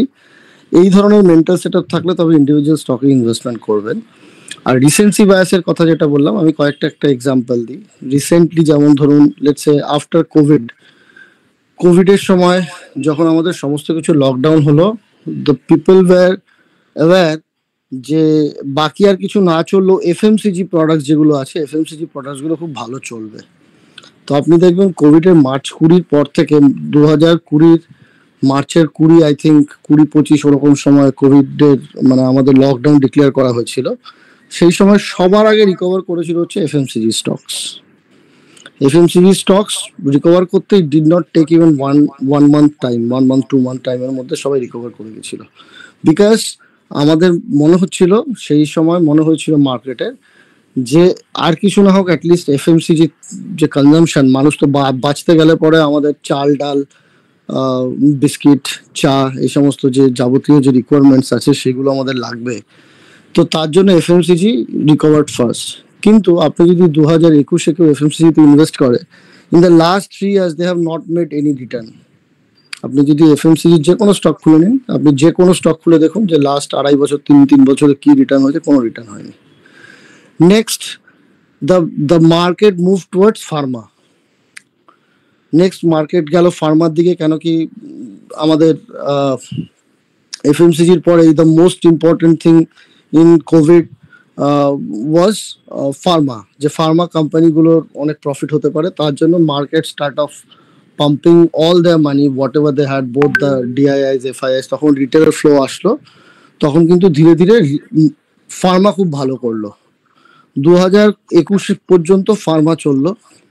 তারপর থেকে 2021-এ যারা ফার্মাতে ইনভেস্ট করেছিল, সেখান থেকে আপনি যদি আজকে পর্যন্ত দেখেন, দেখবেন ফার্মা থেকেও কনসিডারেবল অ্যামাউন্ট অফ রিটার্ন তৈরি হয়নি। তো লাস্ট 1 বছর 1.5 বছরে যে সেক্টর বা যে ইন্ডাস্ট্রি ভালো করেছে, ডাজন্ট মিন যে সেই ইন্ডাস্ট্রিটা আগামী 1 বছর 2 বছর 3 বছরও ভালো করতে থাকবে। For to understand that you should have a strong grasp of the industry dynamics, what is happening in the market, how the industry is shaping up, whether and what sort of value we are paying to buy that stock. Price is what is being quoted, everyone knows about it, but what we will be trying to understand in the language of Mr. Ramdo Agarwal, that you have to find the value in the stock. Value means that how much I should pay considering all the future income of that particular company. This will come along with the experience. Next, taking forward, pharmaর সাথে আরেকটা industry খুব ভালো করেছিল, সেটা হচ্ছে technology industry. You will see that after COVID there was huge tailwind in the technology because everything became digital almost, right? মানে ট্রেনের ticket কাটা থেকে শুরু করে বাচ্চাদের স্কুল, আমাদের office, work from home, everything became digital. So naturally, IT industry got a lot of fillip from that particular situation. But again, October 2021-এ IT index kind of picked up. আপনি যদি October 2021 থেকে এখন পর্যন্ত দেখেন, এখনো পর্যন্ত IT industry is struggling and they are unable to kind of recover to that position. এখনো IT index October 2021-এর জায়গায় গিয়ে পৌঁছয়নি probably. I'm not sure though. তো তারপরে কি শুরু হলো? তারপরে শুরু হলো যে government started focusing on the infrastructure and the capital expenditure. So at a particular industry, infrastructure and capital goods, they were not doing well. They were the most hated segment till 2021. But that particular segment suddenly started getting attention. হঠাৎ করে capital good এবং infrastructure section মানে prominence পেলো মার্কেটে. The reason being that the government started spending a lot of money. Last year, government spent 10 lakh crore for the infrastructure. 10 lakh crores. তো when the government, এবার আগে কি ছিল, আগে যখন আমরা গভর্নমেন্ট বিজনেসের মধ্যে ইনভেস্ট করতাম, যে কোনো কোম্পানি যদি গভর্নমেন্টের সাথে ডিল করে, তাহলে তখন আমরা গভর্নমেন্ট বিজনেস গুলোকে অত বেশি ভ্যালুয়েশন দিতাম না. রিজন বিং গভর্নমেন্ট কবে পেমেন্ট করবে না করবে তার কোনো ঠিক ঠিকানা ছিল না. But today's government is considerably different from the government that we had 10-15 years before. Today's government normally pays entire dues within 45 to 90 days. And this has been confirmed by all large corporates, those who deal with the government. For example, L&T. L&T je CEO ache, CMD, he has confirmed himself that we do not face any kind of difficulty getting the payment from the government. Now suddenly কি হলো, আমাদের GST নিয়ে যে এত ঝামেলা হয়েছিল, now the GST also got streamlined. GST থেকে প্রতি মাসে we started getting 90,000, 95,000 in 2020-21 I am telling, and then in 2022 average was 110,000, 120,000, and recently in the last month I think we have collected 1.6 lakh crore in single month from GST. So this is a wonderful cash flow in the hands of the government. গভর্নমেন্টের কাছে খুব ভালো collection হচ্ছে. Tax কালেকশনও tax রিফর্মের পরে, corporate tax কমানোর পরে, এবং আমাদের ইনকাম ট্যাক্সেরও স্ল্যাবগুলোকে রিভাইম করার পরে the overall tax collection has increased nicely, very nicely. So naturally গভর্নমেন্টের কাছে এখন টাকা আছে. Government is trying to invest all this money that he is generating from the tax for the development of the infrastructure. So naturally the infrastructure stocks, they started doing well. Capital goods, they started doing well. Last time they did well was during the bull run of 2003-2008. 2003 থেকে 2008 এর মধ্যে এই capital good stock গুলো খুব ভালো করেছিল. তারপরে এখন যদি আপনি দেখেন, যদি 2021-এ আমি দেখতাম যত এফএমসিজি কোম্পানি ছিল তাদের multiple was extremely high. Nestle বলুন, HUL বলুন, প্রক্টর অ্যান্ড গ্যাম্বল বলুন, ডাবর বলুন, ইমামি বলুন, এই ধরনের যে কোম্পানিগুলো ছিল তার multiple was extremely high. But since then, because of the market has not grown up them, but their earning kept on growing to some extent, so naturally their valuation has become a little bit reasonable than what it was before. আগে যা ছিল তার থেকে এখন valuation অনেক better হচ্ছে. এবং তার আরেকটা কারণও আছে এফএমসিজি সেক্টর ভালো না করার জন্য. ইভেন দো আমরা যারা আরবান এরিয়াতে আছি, the urban demand has come back, but rural demand has not come back yet. That is why you will see the motorbike sales, the Hero and all, they were also not doing well. কিন্তু Hero has started doing well from the last year. Suddenly now in the FMCG industry also there is a green shoot available. The Dabur has reported -6% top the revenue negative chilo last quarter porjonto. First time they have reported the volume growth of 5%, 6% after I think 18, 19, 20 months. This is the first time. তো আমার এই পুরো স্টোরিটা বলার মধ্যে একটাই যেটা point আপনাদের কাছে আমি এস্টাবলিশ করতে চাই, সেটা হচ্ছে what looks the most promising today may not be the best thing to invest into. In other words, the best company may not be the best investment also. This is another way of telling the things. Let's say HDFC Bank had been the darling of the market for 20 years.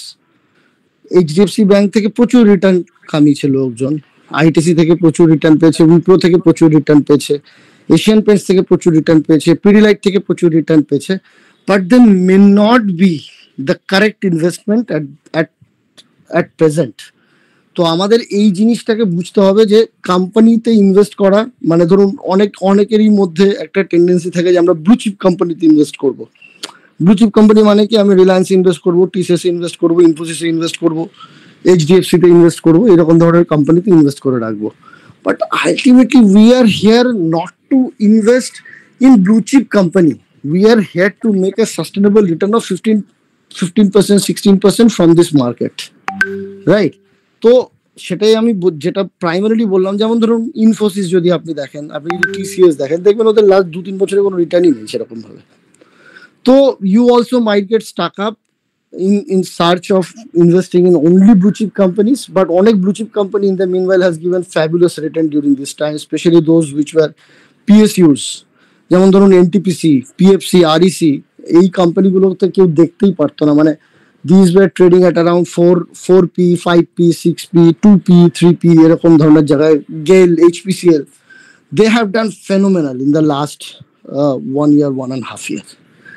তো আজকের দিনে যদি আমি দাঁড়িয়ে দেখি যে সমস্ত সেক্টরগুলো মার্কেটের darling, let's say renewable energies, capital goods, their valuation is also extremely high.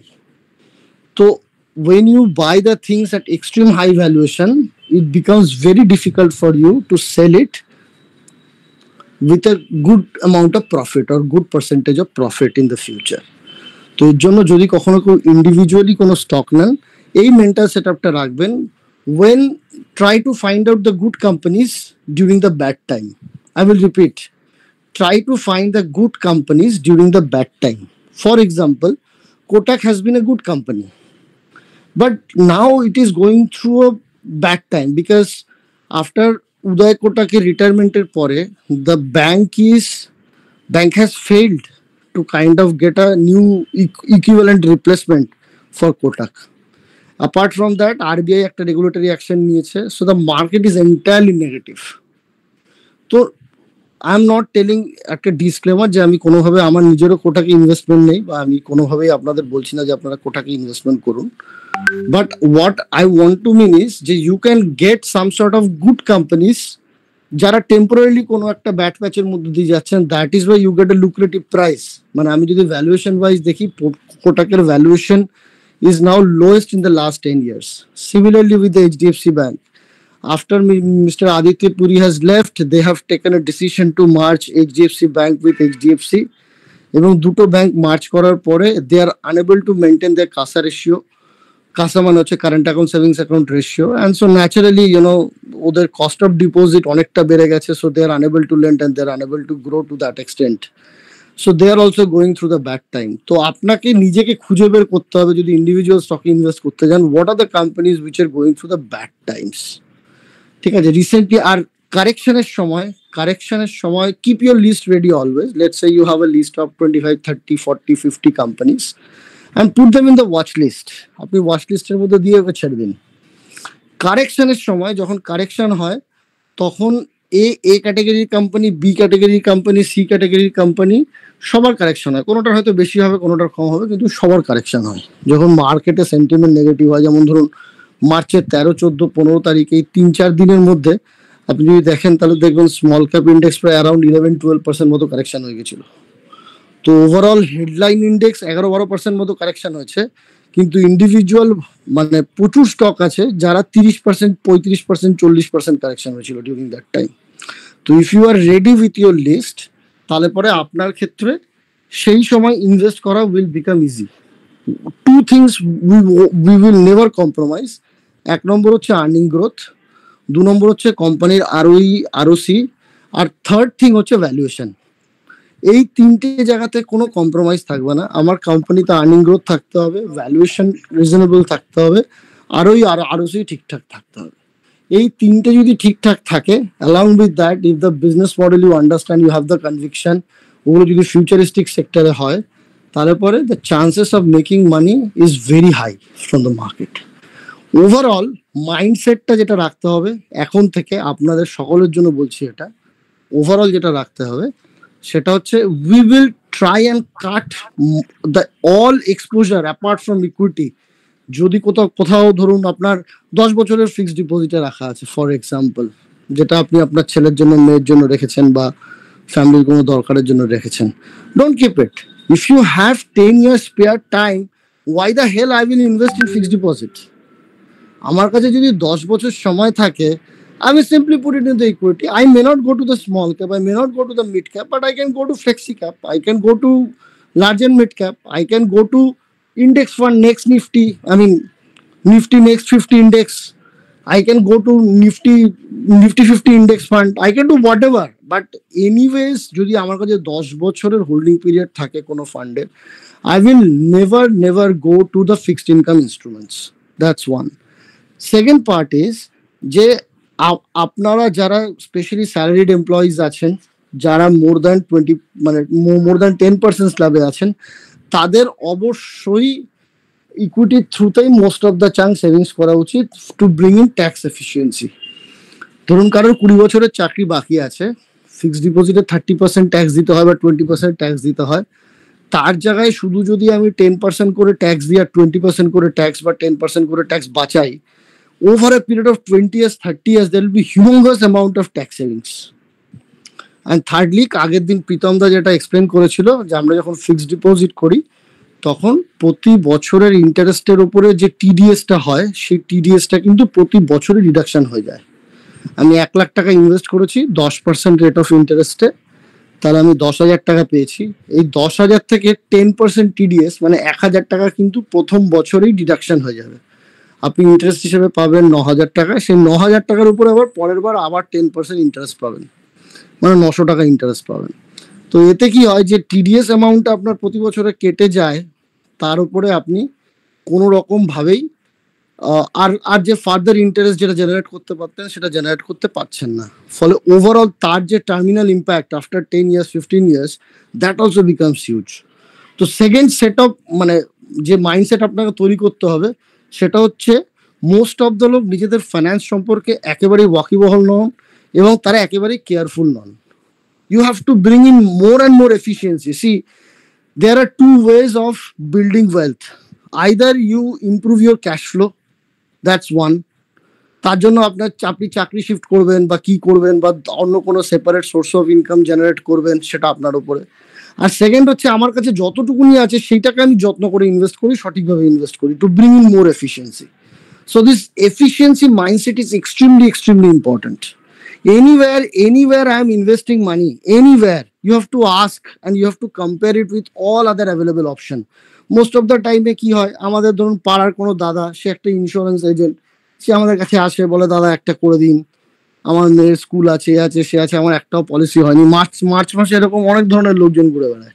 Say big no, you have to be brutal at times, but say big no, because you now after doing this course, যদি আপনারা সেই normal ULIP policy করেন বা যদি normal endowment plan করেন, this should be not your failure, this should be failure of this course. It clearly there is no question of doing the ULIP policies or endowment policies.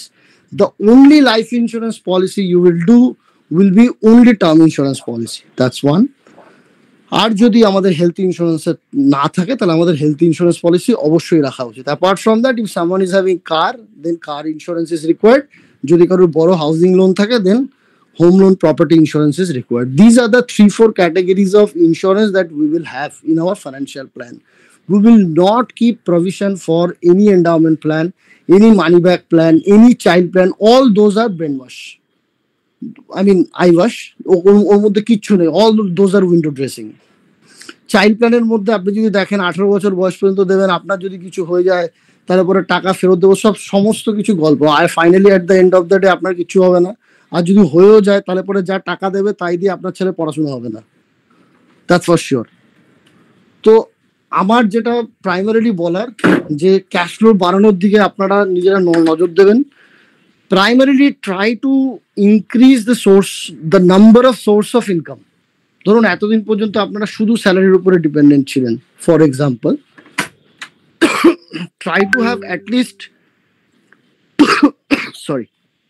2-3 more source of income, not only through the salary but maybe something else. Maybe আপনার কোনো একটা property আছে, সেখান থেকে rental income হতে পারে, কোনো commercial real এস্টেটে investment করে সেখান থেকে রেন্টাল ইনকাম হতে পারে, আপনার পুরনো কোনো অ্যাসেট পড়ে আছে সেটাকে মনিটাইজ করতে পারেন আপনি, হতে পারে আপনার মধ্যে কোনো একটা এক্সপার্টিস আছে, কোনো স্কিল সেট আছে যেটা আপনি বাজারে লোকজনের কাছে নিয়ে আসেননি এখনো, হতে পারে আপনি কোনো টেকনিক্যাল কিছু কাজ করতে পারেন, সেটা এখনো পর্যন্ত আপনি করছেন না, that also you can try your hands after your job. So see, unless and until you build up 2-3 source of income, you never know when your job will stop liking you. And it is very easy যে আপনি ধরুন আজকে আপনার job খুব ভালো চলছে, everything is going fine, especially those who are into the private sector. You never know what will happen going forward. Let's say some company decide not to operate in India, for example. What do? They'll have to retrench. আমরা নিজেদের চোখের সামনে প্রচুর জিনিসপত্র এরকম দেখেছি, আপনারাও সবাই জানেন, আপনারাও অনেক experience, you guys all know about it. So it's always good to have second source of income or third source of income, at least, even if it is a small amount, but you should have. অনেকেই আছে আমরা এটা জানি বুঝি, but তার দিকে কখনো effectively কখনো চেষ্টা করিনি। আমি বলবো সেই চেষ্টাটা আপনারা করবেন। It would be helpful going forward.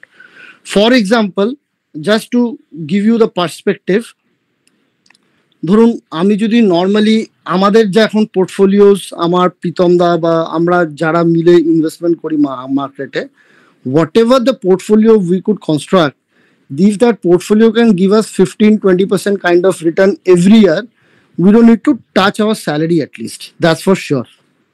তো আপনাকেও এরকম ভাবে একটা সেকেন্ড বা থার্ড ইনকাম সোর্সের দিকে নিজের মাথা গলাতে হবে, নিজের মাথা লাগাতে হবে, যেখানে গিয়ে আপনার স্যালারি ছাড়াও, ধরুন আপনার salary let's say 1 lakh 2 lakh rupees, you have to, let's say yearly you are getting 24 lakh rupees, so you have to build up a portfolio very quickly, maybe within 3 to 5 years, so that your yearly income generation through that portfolio touches or exceeds your salary income.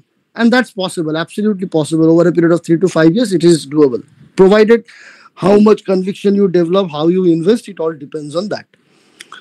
Lastly, আমার যেটা বলার সেটা হচ্ছে যে যদি কেউ আমরা ইকুইটিতে invest করি বা মার্কেটে ইনভেস্টমেন্ট করি, আমাদের আরেকটা মাইন্ডসেট যেটা দরকার সেটা হচ্ছে কন্টিনিউয়াস লার্নিং এর মাইন্ডসেট। আমি কোনো একটা মিউচুয়াল ফান্ড বা কোনো একটা কোম্পানিতে ইনভেস্ট করলাম, করার পর ভুলে গেলাম, এরকম ধরনের যদি কারোর অ্যাটিটিউড থাকে, কাইন্ডলি আপনারা ডাইরেক্ট ইকুইটিতে একদম ইনভেস্ট করবেন না। আর যদি মিউচুয়াল ফান্ডে ইনভেস্ট করতে হয় তাহলে অবশ্যই ভালো কোনো ইন্ডিভিজুয়াল অ্যাডভাইজারের থ্রুতে আপনারা ইনভেস্ট করবেন, who is credible, who can guide you at all the point of time.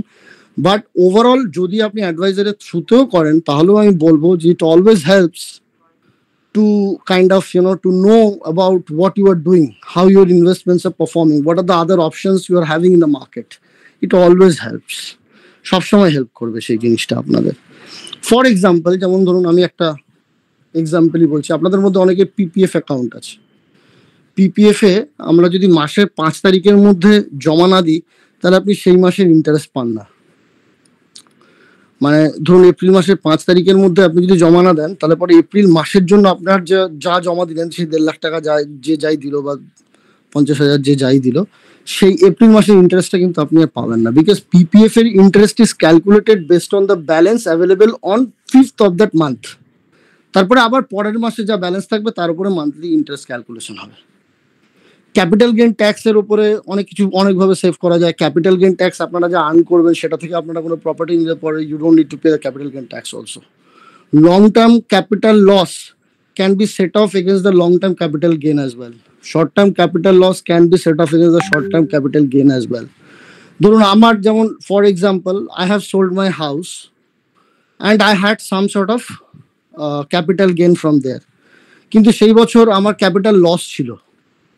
I sold some of my shares where I made capital loss. So I got that compensated. যে capital gainটা আমার হয়েছিল ধরুন ফ্ল্যাটটা বেচে, সেটাকে আমি এর সাথে কম্পেনসেট করেছি। তো what I am telling is if you keep reading all this stuff, যদি আমাদের কন্টিনিউয়াস লার্নিং এর যদি একটা মেন্টালিটি থাকে, it will help you to bring in more efficiency in your investment, in your thoughts. And lastly, you have to have the trust on the India. নিজের দেশের প্রতি যদি আপনার ট্রাস্ট না থাকে তাহলে কিন্তু আপনার কনভিকশন হিলে যাবে। যখনই আপনি দেখবেন 10% 20% কারেকশন হচ্ছে, তখনই মনে হবে আমি টাকা তুলে নিয়ে আমি ফিক্সড ডিপোজিট করে দিই, সেটাই বেটার, এটাই মনে হবে কিন্তু। এবং this will happen many Times within the journey of 10 years, 15 years, 20 years। এবং এটা হতেই হবে। সমস্ত মানুষেরই খারাপ লাগে নিজের টাকা, যে ধরুন কোভিডের সময় মার্কেট 40% কারেকশন করেছে, যার ধরুন 5 কোটি টাকা আছে, হঠাৎ করে সে দেখলো যে তার 2 কোটি টাকা নেই, that has turn to 3 crore rupees। আপনার মধ্যে সেই জিনিসটা ডাইজেস্ট করার মতো ক্যাপাসিটি আপনাকে ধীরে ধীরে তৈরি করতে হবে। এটা সবার মধ্যে থাকে না, ইনিশিয়ালি খুব ভয় লাগে, বাট উইথ দ্য টাইম যখন আপনি এরকম বারে বারে আপনি যদি শক্ত হয়ে বসে থাকেন, if you do not sell out during that time, you will see every time the market has corrected, the next year the market has bounced back very, very strongly. Deeper is the correction, sharper had been the recovery. যদি ধরুন আপনি যে কোনো বছরেরটা একটা সাথে compare করে নিন, 2020 বলুন, 2008 বলুন, ঠিক আছে, তার আগে 2002-03 বলুন, 2017-18 স্মল ক্যাপ ইন্ডেক্সে বলুন, মানে যে কোনো জায়গাতে যদি শার্পার কারেকশন হয় তাহলে শার্পার রিকভারিও হবে। But what you have to have is, you have to have conviction on your companies. তার জন্যই কেনার সময় অ্যাবসলিউটলি অ্যাসিওর্ড হয়ে বিজনেস মডেল বুঝে, বিজনেসের কোয়ালিটি বুঝে, প্রমোটারের কোয়ালিটি বুঝে ইন্ডিভিজুয়াল স্টকে ইনভেস্ট করা উচিত। এবং মিউচুয়াল ফান্ডে ইনভেস্ট করার সময় আপনাকে একটু টাইম করতে হবে। কিরকম ভাবে টাইম করা যেতে পারে, just to give you a idea. ধরুন নর্মাল আপনার যে এসআইপি চলছে, let's say you want to do lump sum investments.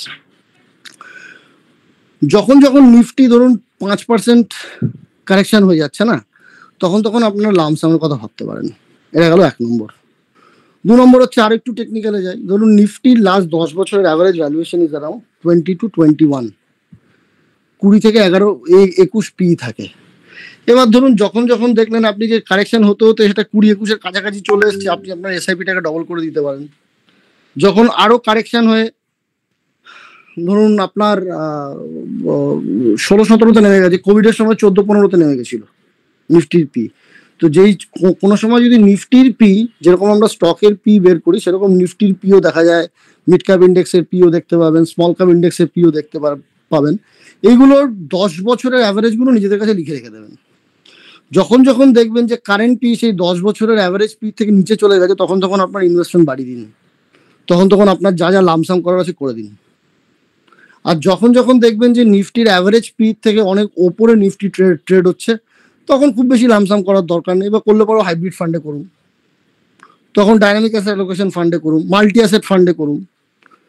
বুঝতে পারলাম? যখন মানে আমি যেটা বলতে চাইছি, যদি নিফটির পি 20 হয়, অ্যাভারেজ পি লাস্ট 10 বছরের অ্যাভারেজ প্রাইস আর্নিং রেশিও যদি 20 হয়, আমার ইন্ডেক্স যদি রাইট নাও 22-তে থাকে পি, তাহলে পরে I will not go for lump sum into full into equity. I will go for lump sum into hybrid funds, like equity hybrid funds, like multi-asset fund, like balanced advantage fund, then like dynamic asset allocation fund and all those stuff. যদি আমার যেটা average Nifty, average যা valuation ছিল Nifty, তার থেকে নিচে যখন trade করছে, then you can increase your SIP amount. কারো যদি 20,000 টাকা এসআইপি থাকে, 40,000 করে দিন, যদি টাকার অ্যাভেলেবিলিটি থাকে।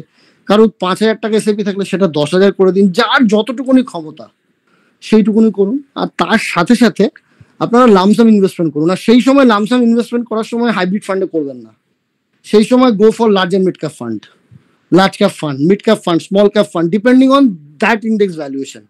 ফর এক্সাম্পল, মে 2023-এ small cap index fund was trading at a much discount to its long term average. এই সেশনটা শেষ হওয়ার পরে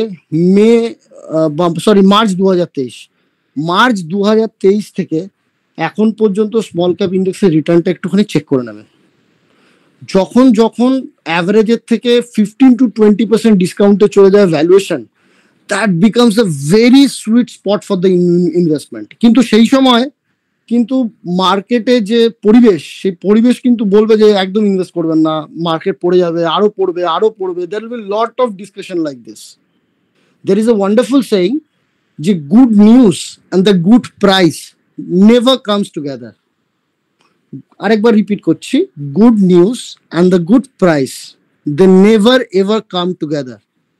যদি নিউজ খারাপ হয় তবেই আপনি ভালো প্রাইস পাবেন, মানে চিপে পাবেন স্টক, তখনই আপনাকে কিনতে হবে।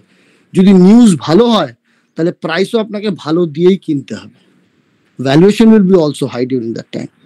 For example, let's say renewable stocks, renewable energy stocks have been doing phenomenally well, but all the news are good now. We all know that India has committed to the Millennium Development Goal. By 2030 we'll have to construct 500 gigawatt of capacity in the renewable energy. India, the current capacity is 65 to 70. gigawatt and it will be 6 to 7x in the next 6 years. সবাই জানি আমরা এখন, and things are also progressing at a real life, মানে আপনি on ground দেখবেন যে things are progressing also. Companies are reporting huge earning growth, huge profit growth, huge revenue growth. That is why the valuation is also very high. But when these things, there will be, let's say for example, chemical industry. China is constantly dumping their excess production in India. As because Chinese chemicals যেগুলো আছে সেগুলো অনেক কম দামে China supply করছে, আমাদের দেশের যারা production করছিল তাদের মাল বিক্রি হচ্ছে না, so their revenue is not coming, their profitability is going down, and they are in a very bad shape. Now simply on a certain morning, if you find a news যে অমুক একটা company, let's say XYZ একটা company, say let's say phenol তৈরি করে, for example let's say Deepak nitrite, who is a market leader in phenol তৈরি করে, এবং ফেনলের ওপরে ভারত সরকার একটা চাইনিজ ইম্পোর্টের ওপরে অ্যান্টি ডাম্পিং ডিউটি লাগিয়েছে ফর দ্য নেক্সট 3 years. তার মানে অ্যান্টি ডাম্পিং ডিউটি লাগানো মানে কি, যে চায়না থেকে আমি যে ইম্পোর্টটা করছিলাম সেই ইম্পোর্টেড গুডসের ওপরে এখন তাদের যে একটা অ্যান্টি ডাম্পিং ডিউটি দিতে হবে। এটা নর্মালি গভর্নমেন্ট করে to protect the domestic industry. আমি যদি এরকম একটা ইনফরমেশন পাই, অ্যান্ড তার আগে যদি আমার দীপক নাইট্রেট নিয়ে পুরো হোমওয়ার্ক করা থাকে, আমি যদি মৌলিক মেহতা ওর যে কোম্পানির চেয়ারম্যান, আমার যদি তার সম্পর্কে আইডিয়া ঠিকঠাক থাকে, তার বিজনেস মডেল সম্পর্কে আইডিয়া ঠিকঠাক থাকে, স্কেলেবিলিটি সম্পর্কে আমার ধারণা থাকে যে how Deepak nitrate has progress, on that very day morning I will invest in Deepak nitrate. This is just an example. Again, disclaimer, I don't have the stock, neither I want you guys to invest into it. But what I'm saying is, if you keep yourself ready, whenever the indication comes that now the cycle can turn around, on that very moment you can invest and you will get a very good price even during that time. But when Chinese anti-dumping duty লাগিয়ে দিয়েছে, 6 মাস 1 বছর হয়ে গেছে, already the price will be also doubled. Whenever you will start, ধরো maximum আপনাদের কাছে 1 থেকে 2 quarter থাকবে কোনো একটা কোম্পানির এই সমস্ত প্রাইস আর্বিট্রাজ পাওয়ার জন্য, 1 থেকে 2 quarter. Nowadays market has also become very fast, all the cycles have become shorter. আগে যেটা 5 বছরে হতো, that happens now in 5 months. Both the bull market and the bear market. আগে বিয়ার মার্কেট 4-5 বছর ধরে চলতো, এখনকার দিনে বিয়ার মার্কেট আমি দেখলাম অক্টোবরে 2021 থেকে মার্চের 2023 পর্যন্ত চললো, দ্যাটস ইট। তারপরে আবার রিকভারি, বা আই থিঙ্ক মার্চের 2023 না, জানুয়ারি 2023 থেকে large cap already started, small cap mid cap started moving from March 2023. So these are the things you have to kind of keep reading, keep learning. You have to be a life learner and also try to bring in more and more efficiency. যেটাই আছে, আপনি যদি fixed ডিপোজিটও মনে করেন রাখবেন, 6% যদি কেউ দেয়, আরেকটা ব্যাংক যদি 8% দেয়, go for that bank.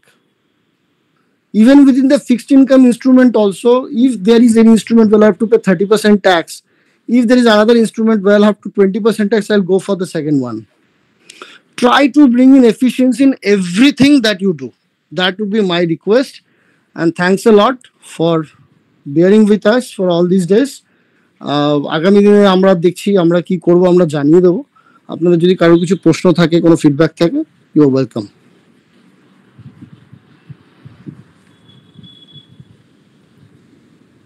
Hello, না ফিডব্যাক বলতে কি, সব থেকে মানে আমরা তো ফ্যাক এন্ডে চলে এসেছি, আমরা মানে really heartfelt thanks to both you and Pritam sir. মানে আজকের এই পার্টিকুলার সেশনটা রাকেশ স্যার আপনি যেটা করেছেন, আমার মনে হয় এটা বোধহয় স্টার্টিংও হয়তো একটু এটার গ্লিমস দেওয়া দরকার ছিল। মানে দ্যাট আমাদের কি বলবো যে কি মাইন্ডসেট হওয়া উচিত, কিভাবে ইনভেস্ট করা উচিত, এই যে মাইন্ডসেটটা নিয়ে যখন মানে আমরা তখন এই পার্টিকুলার সেগমেন্ট অফ ইনভেস্টমেন্ট যেটাতে আমাদের ইন্টারেস্ট, সেটাতে হয়তো আরো ভালো ফোকাস করতে পারতাম।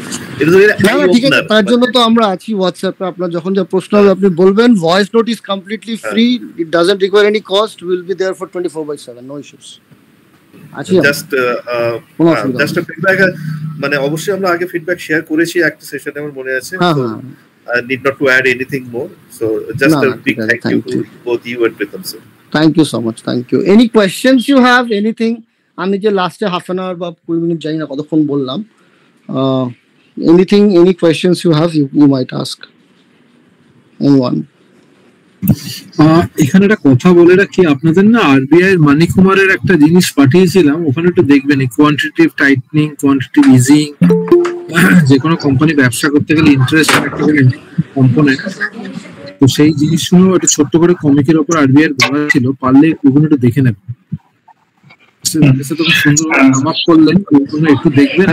এখানে যেমন একটা জিনিস বলে রাখি, ধরুন next big global event, can anyone tell that what is the next big global event in this group?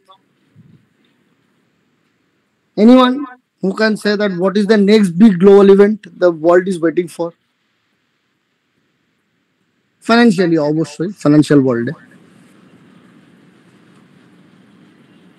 Next big global event is that the Fed is going to cut the rate. USA তে আমরা যখন ছিলাম তখন আমরা fixed deposit, ওখানে না fixed ডিপোজিটকে বলে সিডি, সার্টিফিকেট অফ ডিপোজিট। সিডিতে তখন ইন্টারেস্ট রেট দিতে হচ্ছে 75 পয়সা, 0.75%. দ্যাট হ্যাজ বিকাম 5.5% নাও।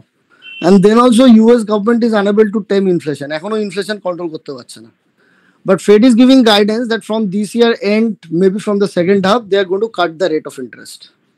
তো I give you an assignment to all of you, যে যদি ফেড রেট কাট করা শুরু করে, what are the industry will be benefited most and how they will be benefited, you have to kind of explain in the group. Did you understand? যদি Fed rate cut start করে, what are the industries which will get the benefit of it and how they will get the benefit? এবং প্রতিটা জিনিস, প্রতিটা news যখন আমরা মার্কেটে পড়ছি না, we have to think like an opportunist. You have to think, you read a news that Adani has kind of started a mining operation, let's say in Madhya Pradesh. What can be impact of that? Obviously, there's somebody who is doing the mining operation in MP will get the hit in the margin, because সেখানে আদানি ঢুকছে, মানে তার যে আগে সে যা profit তৈরি করতে পারতো সেরকম ধরনের মার্জিন সে এখন আর গ্যাদার করতে পারবে না। তো what I am saying is, যখনই আপনারা নিউজ তৈরি করবেন, নিউজ শুধু পড়ার জন্য পড়বেন না, try to correlate that news and that how it can impact to your portfolio company. ধরুন আপনার পোর্টফোলিও কোম্পানিতে 20-25টা কোম্পানি আছে, how it will impact. Let's say বাজেটের সময় গভর্নমেন্ট ঘোষণা করলো যে স্টেট গভর্নমেন্টদের বিনা পয়সায় লোন দেওয়া হবে to develop the tourism. Which are the companies which can benefit out of it? ধরুন বলা হলো যে 1 কোটি লোকের বাড়িতে সোলার রুফটপ লাগানো হবে এবং সেখানে 300 ইউনিট করে বিল যে আছে, সেই 300 ইউনিটের বিলের পয়সা গভর্নমেন্ট দেবে। Again, what are the companies will get benefit out of it? Let's say there are 5 crore rural house to be made. What are the companies can benefit out of it? Jal Jeevan Mission, there are 54,000 kilometers of laying of water pipe will be done. What are the companies will get benefit out of it? So you have to always be opportunist if you are investing in the market, especially directly in the equities. তাহলে আপনাকে opportunist ভাবে আপনাকে ভাবতে হবে। Okay, thank you so much. আজকে আমরা অনেকক্ষণ হয়ে গেছে, I think it is 10:20 already. It's Sunday for all of you. I wish you all, জানি না weekend কেমন গেছে, weekend তো already হয়ে গেল। Take care and have a wonderful week ahead. Thank you Rakesh da, thank you Pritam sir. আমি তো recording of করছি, along with আমরা মিটিংটা ওখানে স্টপ করছি। And if you have any query, মানে feel free to put this query in our WhatsApp group. Absolutely. I think the only thing left out now is যে আমাদের যে asset allocation এর জন্য যে ডিসকাশন গুলো ছিল, we'll try and put some more time on some holidays or something and we'll get it resolved. And I think almost we are done, maybe 1-2 session more and then we are through with this particular course. Thank you everyone. Okay, thank you so much. Bye bye. Thank you so much. Thanks.